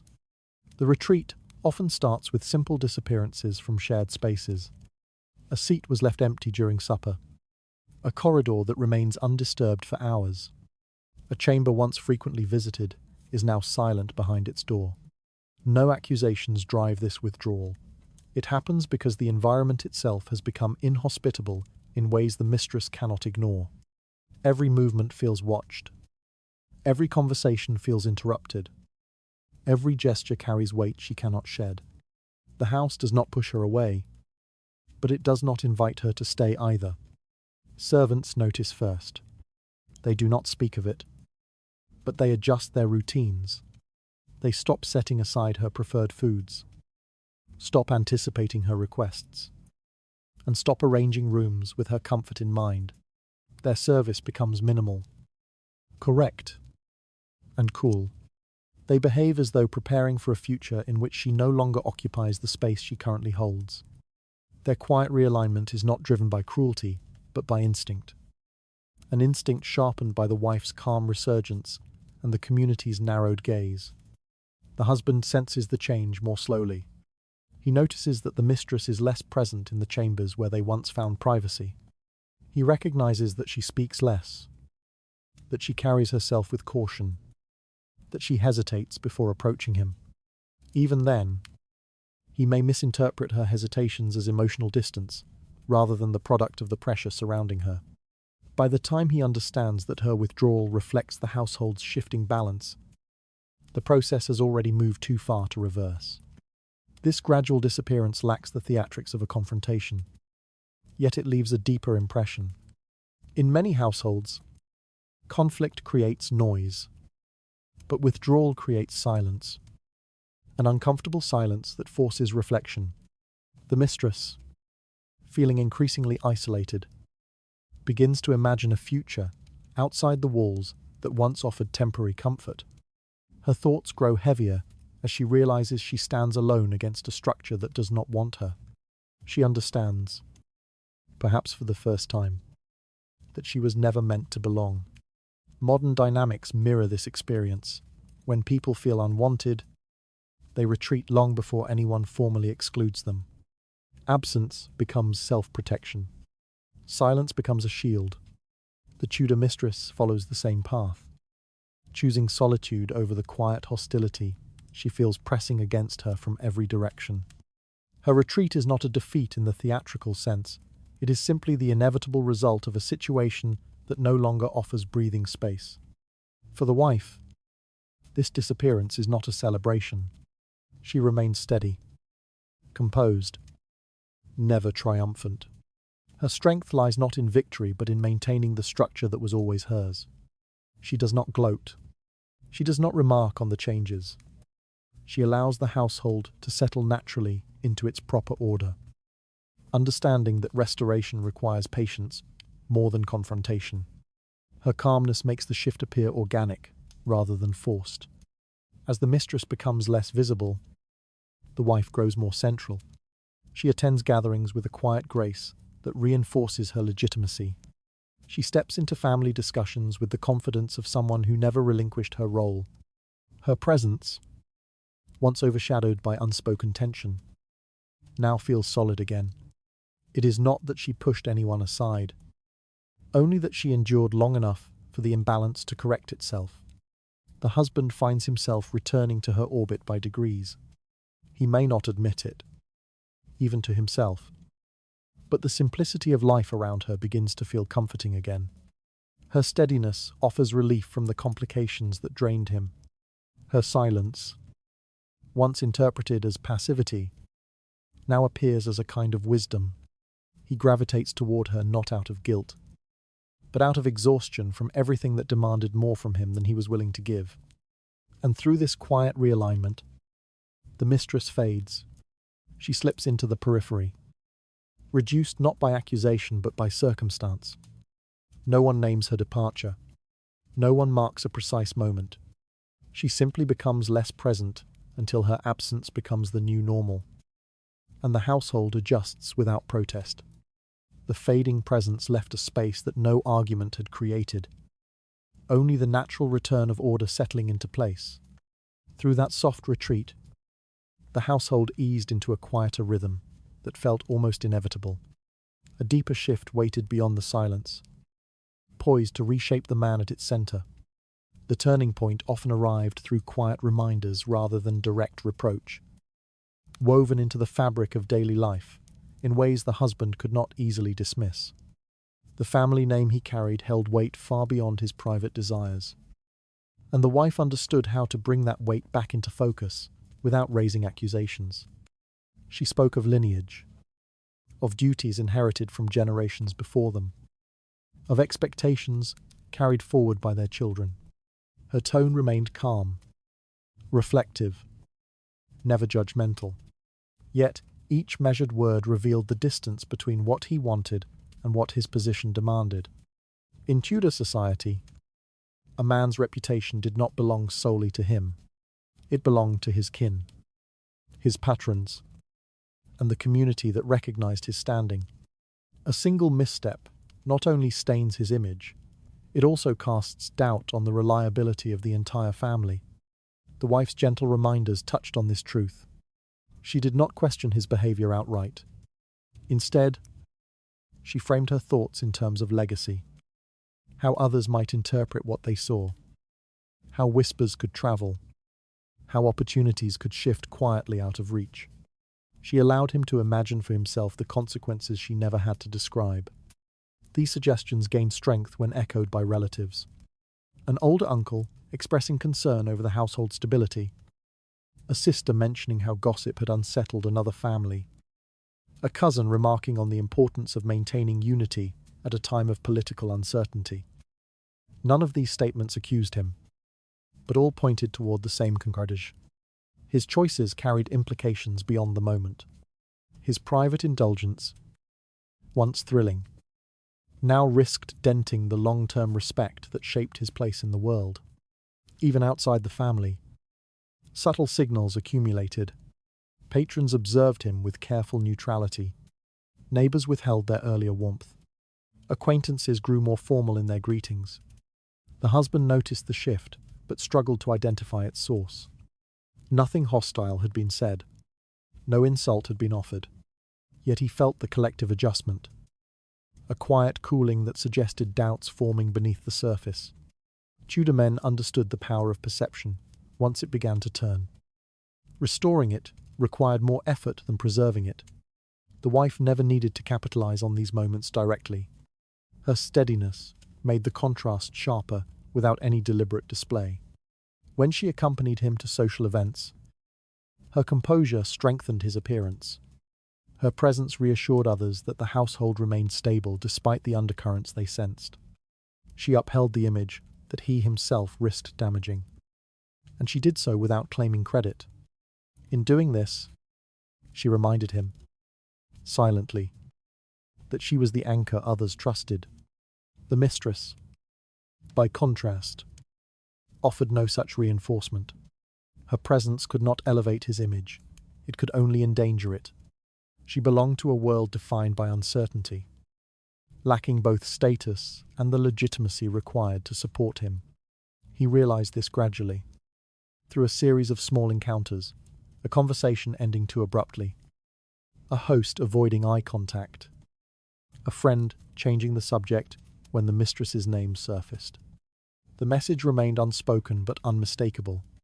Associating himself too closely with her carried risks that would echo far into his future.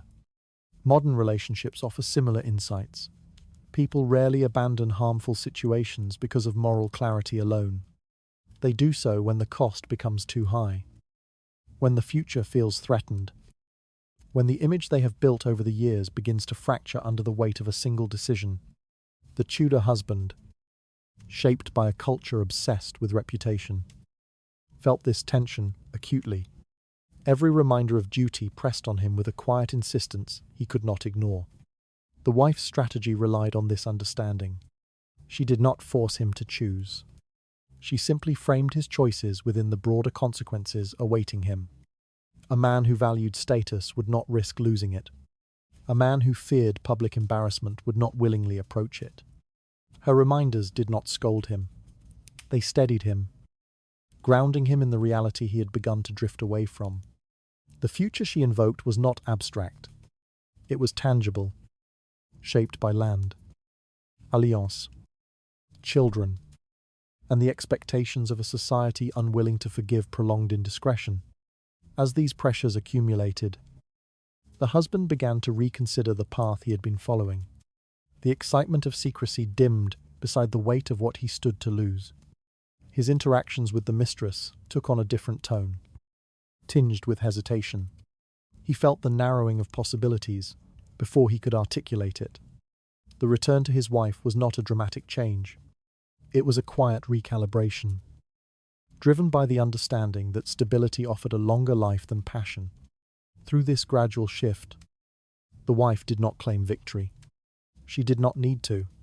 Her influence rested not on force, but on clarity. Clarity about what mattered, what endured, and what would shape the memory of their family long after they were gone. His renewed awareness settled over the home with a weight stronger than any confrontation. Through that steadying force, priorities realigned slowly but unmistakably.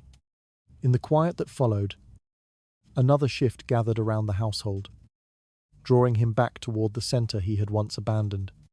Her return to the center of the household did not arrive through grand gestures or sharp declarations. It unfolded quietly, shaped by presence rather than proclamation. She began appearing at gatherings she once avoided, not to display triumph, but to restore balance. Her steps through the corridors felt steadier, her voice more anchored, her posture calm in a way that reassured everyone who saw her. The family, long uncertain of the household's direction, found comfort in the familiar rhythm that she alone could re-establish. During family events, she held herself with a composure that drew attention without demanding it. Relatives looked to her when the conversation faltered. Children drifted toward her instinctively, and elders addressed her with the respect afforded to someone who had endured more than she ever admitted. Her presence reshaped the atmosphere, even when the husband stood beside her. It was clear who steadied the room. She carried the quiet authority of someone who had remained constant through disorder, and everyone responded to that constancy. Her role as mother deepened this renewed position. She devoted time to the children with a steadiness that highlighted the difference between temporary affection and lasting responsibility.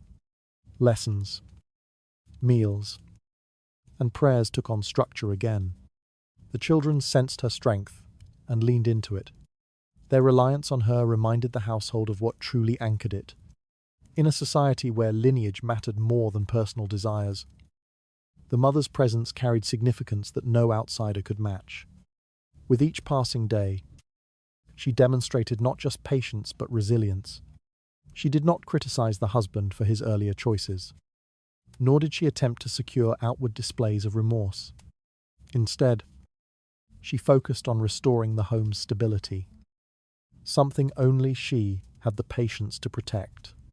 The husband, increasingly aware of her quiet strength, found himself returning to her orbit, drawn by the simplicity and clarity that she offered. The appeal of secrecy waned beside the reassurance of order. Servants responded to her with renewed loyalty. They adjusted their schedules around her needs, anticipated her instructions, and treated her movements as the true indicator of the household's rhythm. Their alignment made daily life smoother, reinforcing her place as the natural center of authority. Their discreet glances toward her before acting demonstrated a truth that had always existed beneath the surface. She was the one who governed the home. Whether the husband recognized it or not, even the mistress felt the shift, sensing how the household had begun revolving around the wife again.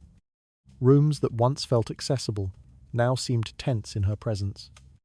People who used to welcome her now barely acknowledged her. The wife's calm re-emergence made the mistress's position feel increasingly peripheral. She saw clearly that the energy of the home flowed back toward the woman who had always belonged at its heart. What makes this transformation striking is how little force it required. The wife did not push anyone aside. She simply stepped back into the role that had been hers from the beginning. Tudor society valued structure, and structure often meant returning authority to the lawful wife, whose stability ensured continuity. Her renewed presence confirmed these expectations, smoothing tensions that had lingered during the period of uncertainty. Modern parallels show similar dynamics. When chaos disrupts a family, people often look to the most stable figure for grounding. That stability becomes a form of leadership, even when it is not formally recognized. In the Tudor household, the wife embodied that stability more clearly than anyone else.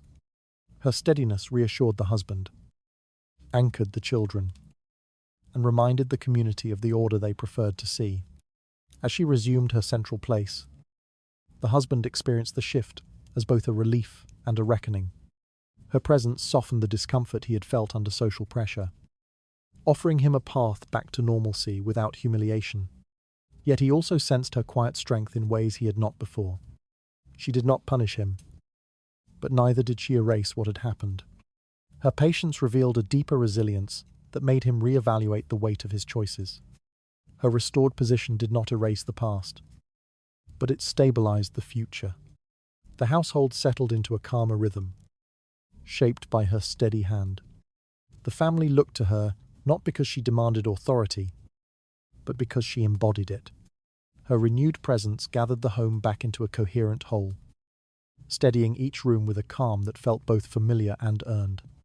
Through that quiet restoration, the household's direction grew unmistakable. As the home settled into this restored order, another shift waited, ready to press further into the man's sense of duty and legacy. Patience became her strongest discipline, not as a virtue she advertised, but as a quiet method she carried through each day. She understood that emotions, sharp, consuming, and unpredictable, would eventually soften if given enough time. Responding in the heat of disappointment would only feed the drama that others expected from a wounded wife. Instead, she allowed her feelings to settle behind a controlled exterior, knowing the calm that followed would offer far clearer judgment.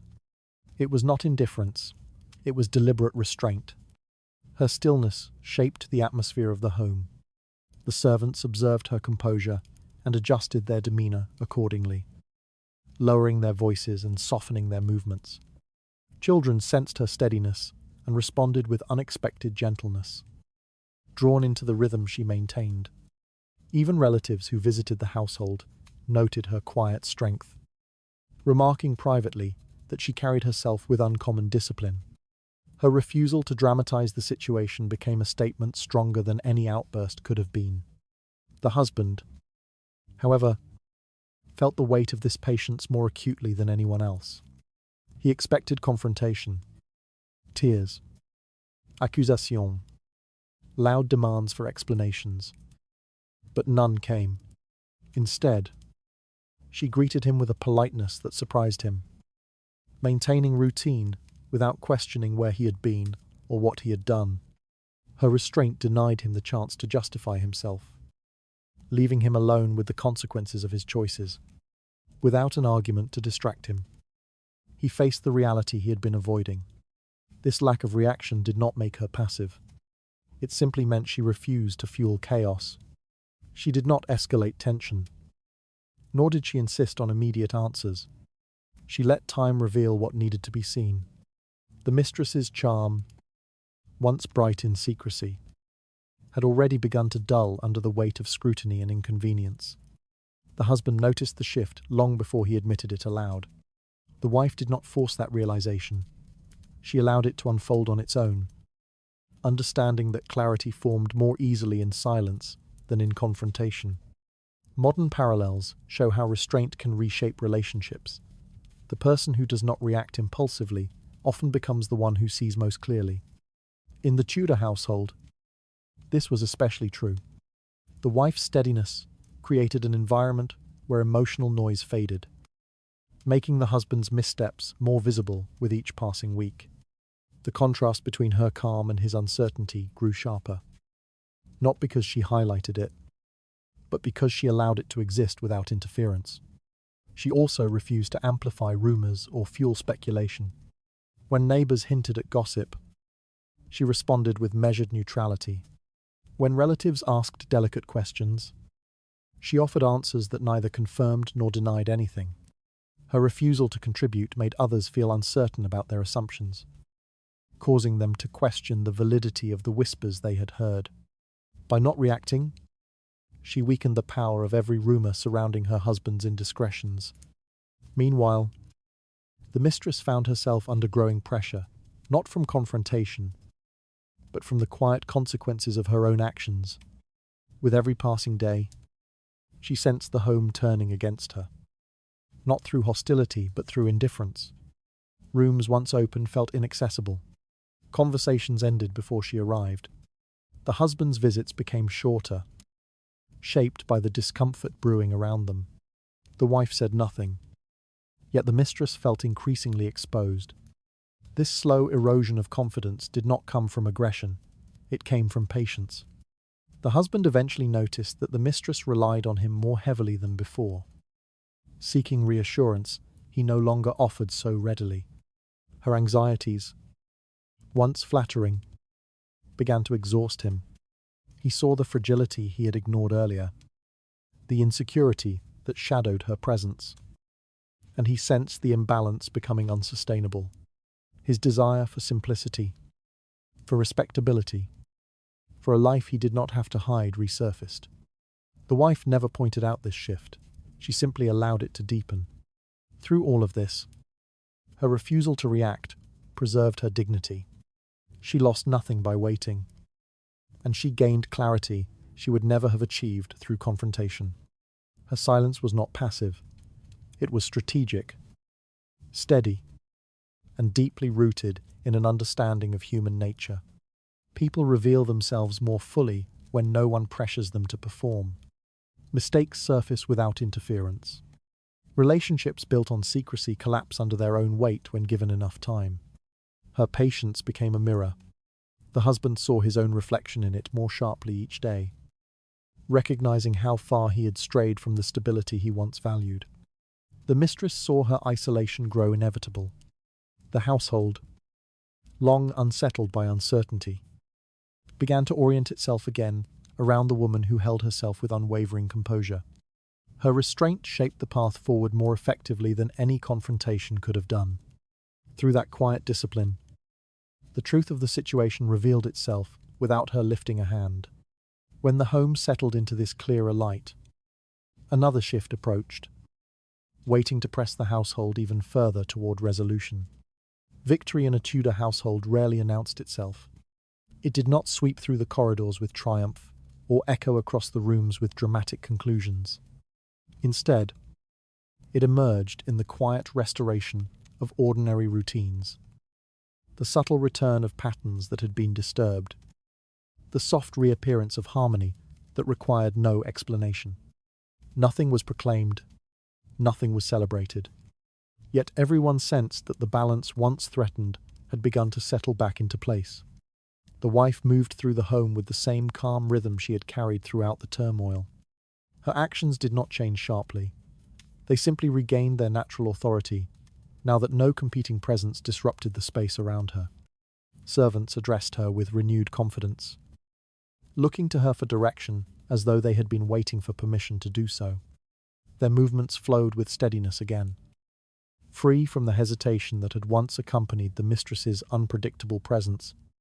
The husband also felt this shift, though he recognized it slowly. Returning home no longer filled him with unease. The air felt simpler. The rooms felt more familiar. Conversations resumed their natural cadence, free from the tension that once hovered in the background. He did not speak of this change. Perhaps he feared acknowledging how easily he had lost his footing. But his shoulders carried less weight, and his voice softened in ways that had not been heard for months. He moved through the house not as someone caught between two worlds, but as a man easing back into the structure that had always supported him. This restoration came without spectacle. No confrontation pushed the mistress away. No formal decision severed ties. No dramatic collapse marked the end of the affair. Instead, her absence grew until it no longer surprised anyone. The seat she once occupied remained empty, The conversations she once interrupted flowed without pause. Life did not adjust to her disappearance. It simply continued, revealing how little space she truly held. The house did not grieve her departure because it had never embraced her presence. The wife did not need to comment on this shift. Her silence had always been her strength, and now it became the calm through which order returned. She ensured the household's needs were met, the children guided, and the servants supported.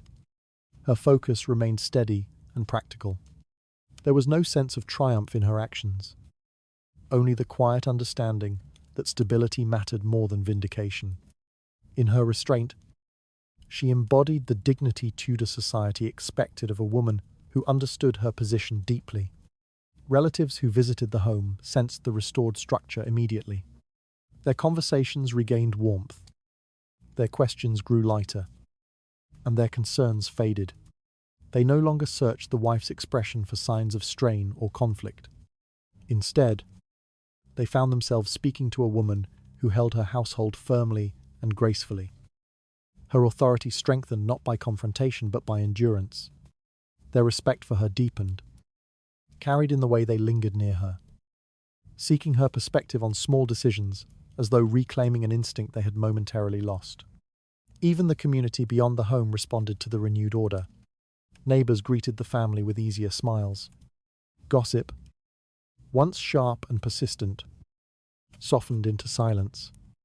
The social unease that had surrounded the husband's behavior dissipated, replaced by a comfortable assumption that the household had recovered its proper balance. People did not ask questions. They simply allowed the quiet to expand, filling the spaces where rumor once thrived. Modern dynamics echo this pattern. Stability rarely returns with fanfare. It returns through rhythm, routine, and the gradual release of tension. The absence of drama is often the clearest sign that a conflict has ended. In the Tudor home, this truth revealed itself through the subtle ways people behaved, through the lightness in the servants' steps, the steadiness of the wife's routines, and the husband's growing sense of relief. The mistress's departure, though unspoken, cast a long shadow. She became a name mentioned less and less, until even that faint presence faded. There was no bitterness attached to her memory, only the quiet acknowledgement that she had never belonged fully to the life she tried to enter. Her absence allowed the household to breathe again, to settle into an order that felt instinctive rather than forced. What makes this restoration striking is how completely it unfolded without noise. The wife reclaimed nothing through battle. She asserted nothing through anger. Her victory, if it could be called that, came from the durability of her position. She remained constant while everything around her shifted, and when the instability exhausted itself, the home settled naturally back into the shape she had always given it. Her calm persistence restored the household without a single declaration, drawing everything back to its rightful balance. Through that quiet return, the turmoil of the past lost its force. When the air finally stilled, another change emerged, urging the husband toward a choice shaped not by impulse, but by recognition. The withdrawal began so quietly that even he did not notice its shape at first. The weight of social pressure, once distant and ignorable, settled gradually across his shoulders. It appeared in the way neighbors paused a moment too long before greeting him, in the way relatives spoke with careful neutrality, in the faint tension that hung between him and those who expected better of him. Nothing was said directly, yet every interaction reminded him that the world outside the household had begun to take note of what he wished to keep hidden. The scrutiny made each step heavier, turning his earlier confidence into something brittle. He found himself reconsidering invitations he once accepted eagerly. Public outings felt riskier, conversations more delicate, and the company of the mistress, once exhilarating, became a source of unease. He sensed eyes lingering, whispers shifting, judgments forming in places he could not reach to correct them. Even those who remained outwardly polite carried a subtle reserve that unsettled him. His presence had stopped being effortless. The thrill that once guided his choices dissolved into a quiet dread of being misunderstood, criticized, or reduced to a cautionary tale whispered within family circles. Inside the home, discomfort traced his steps in gentler but no less decisive ways. What had once been spontaneous moments with the mistress now required calculation. He hesitated before seeking her out, listening for movement in the corridors, measuring whether the timing felt acceptable. The secrecy that once heightened the affair now drained it of vitality, leaving only the awareness that he was working too hard to maintain something that had stopped giving him ease. With each passing day, the effort felt less worth the risk. The mistress sensed this shift even before he admitted it to himself. She noticed the way his visits shortened, the way his gaze wandered, the way he held himself with a caution that had not existed before. His laughter grew less frequent, his gestures less certain. What she once interpreted as affection now felt more like an obligation, fragile, strained, and diminishing with each encounter. She adapted, trying to offer comfort or reassurance. But her attempts only highlighted the imbalance that had begun to take form between them. Meanwhile, the wife continued her quiet routine, never confronting him, never demanding explanations. Her restraint became a kind of mirror that reflected his unease with himself. She remained steady, patient, composed, creating a contrast that unsettled him more than anger ever could. In her presence, he felt the tension of his choices more acutely. She did not press him, yet he sensed she saw clearly what he himself struggled to face. Her calmness forced him to hear the parts of himself he had been trying to silence. It is striking how quickly desire fades when weighed against the cost of maintaining it. What once seemed exciting now felt tangled in complications. The pressure from the community, the instability within the home, the slowing warmth between him and the mistress.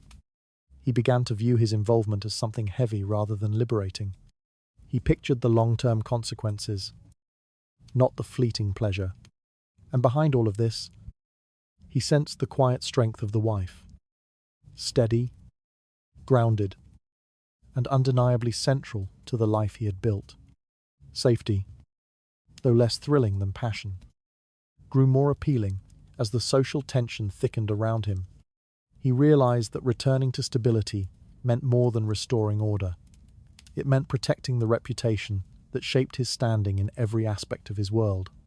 He understood, slowly and reluctantly, that he could not sustain two lives without sacrificing the integrity of both. The affair that once felt like a private rebellion now appeared as a path leading away from everything secure. So he withdrew, not in a single decision, not with a confession or a dramatic parting, but through a gradual fading of effort. He visited the mistress less often, spoke to her with less warmth, and allowed silence to fill the spaces between them. He did not intend to hurt her, yet the distance grew all the same. He chose comfort over disruption, legitimacy over uncertainty. He slipped back toward the familiar rhythm of his marriage, drawn by its stability and by the quiet gravity of the wife who had never stopped anchoring the home. The mistress watched him retreat with a quiet resignation. She had no confrontation to cling to, no moment to define the end. He simply became less hers with each passing day, until his absence felt permanent even before he stopped appearing altogether. His departure left no echo, no declaration, only the unmistakable reality that she no longer occupied a place in his future. His quiet retreat reshaped the household far more deeply than any argument could have done. Through that slow distancing, the path ahead tightened into certainty. As the silence settled into the home, another shift hovered at the edge of the household, waiting to claim what remained of her fragile position. Her departure unfolded with a stillness that felt almost intentional, as though the house itself wished to erase every trace of her without stirring the air. No announcement marked the moment. No hurried footsteps echoed through the corridors. She simply ceased to appear in the places where she once lingered. Servants noticed the absence before anyone spoke of it, but even they treated the shift as something expected, something already resolved long before the final step was taken. Her belongings disappeared quietly over several days. Folded garments removed from drawers, trinkets lifted from tabletops, and personal items taken from corners where only she would have placed them. The staff, sensing the direction of the wind, did not ask questions. They offered no assistance, no commentary, no sign that the absence troubled them. Their silence carried the weight of acceptance. By the time the last object was gone, the home felt whole again, as though her presence had been a temporary indentation on the surface of daily life. The husband did not witness her leaving. Their final interactions had already grown thin. Stretched by exhaustion and shaped by unspoken resignation, he did not choose a farewell. He drifted away until she recognized there was nothing left to hold. When she left, she did not expect him to follow. She knew he had already returned to the rhythm that excluded her, pulled back by the gravity of what had always been his life. Her departure spared him the need to confront the end directly. It allowed him to continue as though the fading had been natural, even inevitable. The wife did not watch her leave either. She continued her routine, steady and unbroken, never acknowledging the transition aloud. She understood that acknowledging the mistress would give her more presence than she deserved. Instead, she let the moment pass without remark. Her silence honored the stability she had worked to restore, reinforcing the understanding that the household belonged to those who endured, not those who appeared briefly in its shadows. It is striking how quickly a name disappears once people stop speaking it. Relatives who had once gossiped now avoided the subject entirely, embarrassed by their earlier curiosity. Neighbours who speculated no longer asked subtle questions when the wife appeared at gatherings. The absence of conversation became its own form of closure, a collective agreement that the household had returned to its rightful order. No one needed to declare the matter resolved. The quiet made the conclusion clear. The mistress herself felt the weight of this silence most deeply. Her departure was not marked by anger or resistance. She slipped away because staying had become impossible. Every room reminded her she did not belong. Every glance signaled her displacement. Every interaction revealed how thoroughly she had lost her footing. She left before the humiliation could harden into something permanent, leaving preserved the small dignity she still possessed.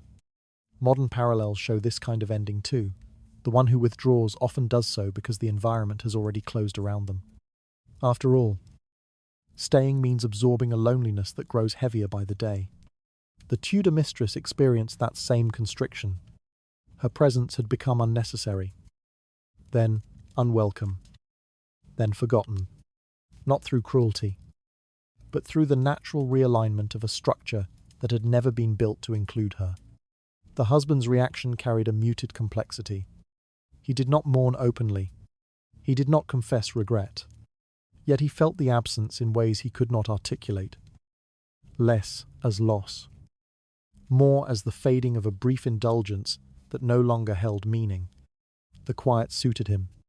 It allowed him to step back into the household's order without confronting the emotional weight of what he had allowed to happen. His relief was gentle, almost ashamed, but undeniable. The wife sensed the finality etched into the silence that followed. She did not celebrate. Her dignity would not allow such a response.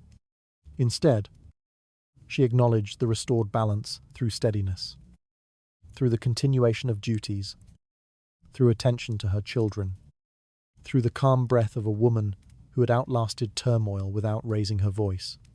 She understood that victory built on endurance did not require recognition.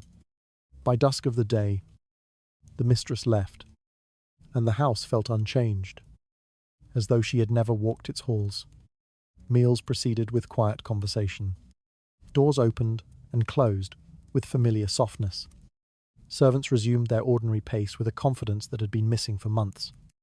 The absence did not echo. It dissolved. Her quiet disappearance settled over the home with a finality that no confrontation could have achieved. Through that fading trace, the household regained its sense of order and direction. In the deepening quiet, one last truth prepared to rise, waiting to reveal where all the lines of control had finally converged.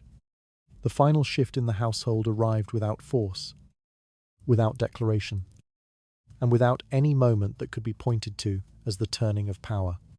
No confrontation lit the path, and no formal break marked the end.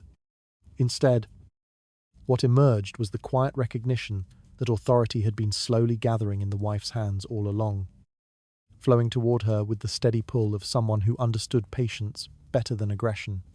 She had never chased victory. She had simply waited for the structure around her to remember where it belonged. Her influence did not expand through dramatic gestures.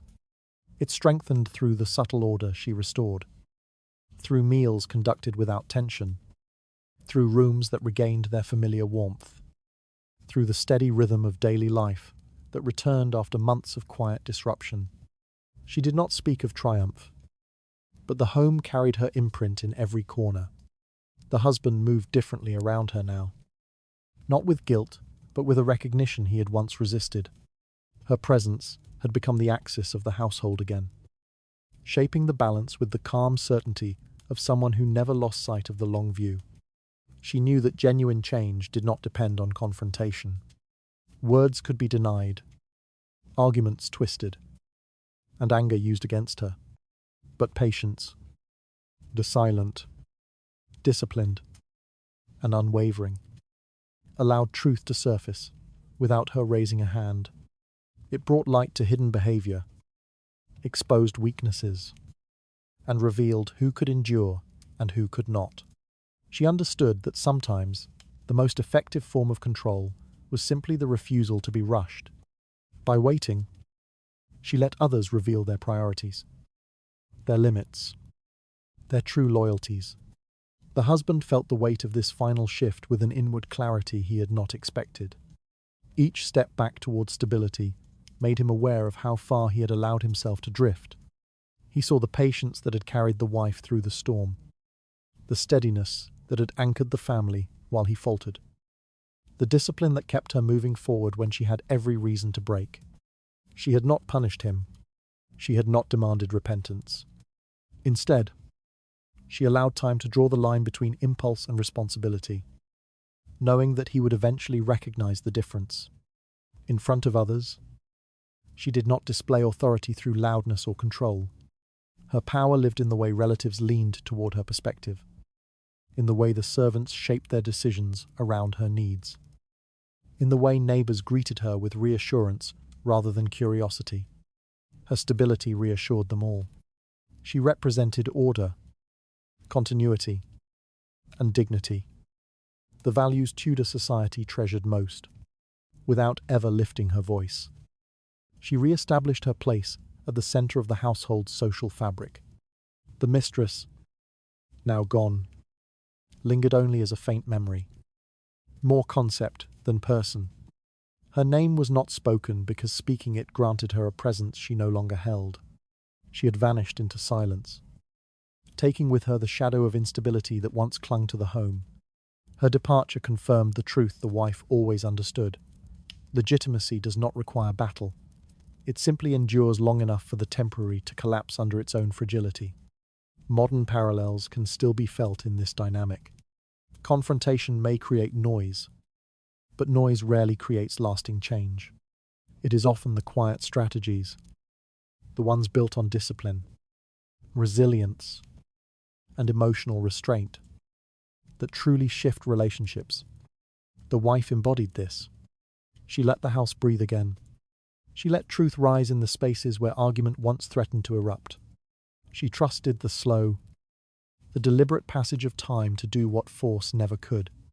Her power now rested in the certainty that she did not need to defend her position. The household, the community, and even the husband had already aligned themselves around her without command. It was the natural conclusion to the patience she carried from the beginning. She knew that the one who waits often sees the full picture long before anyone else realizes a shift is happening. There is something profoundly human in the way she navigated the turmoil. neither as a victim nor as a conqueror, but as someone who understood the value of staying grounded when everything around her scattered. Her endurance shaped the outcome more deeply than confrontation ever could have. It left no scars on the household, only a restored order and a quiet understanding that strength does not always look like force. In the dimness of evening, when the day's noise dissolved into the softer sounds of the home settling into rest, she moved through the rooms with the calm of someone who had reclaimed her life without needing applause. The candles flickered gently, casting warm traces of light along the walls she had spent years tending. The children slept. The servants finished their work with ease. The husband breathed more evenly than he had in months, and she, standing at the center of it all, allowed herself a single quiet exhale, not of relief, not of triumph, but of recognition. Recognition that the household's power had shifted without a single harsh word spoken. No confrontation, no declaration, just the steady pull of patience and control guiding everything back into place. Thank you for staying with this story until the end. I hope its quiet rhythm has given you a soft place to rest tonight. May your thoughts loosen. May the night be gentle. And may sleep come to you as calmly as the house that finally found its balance. Good night, and sleep well.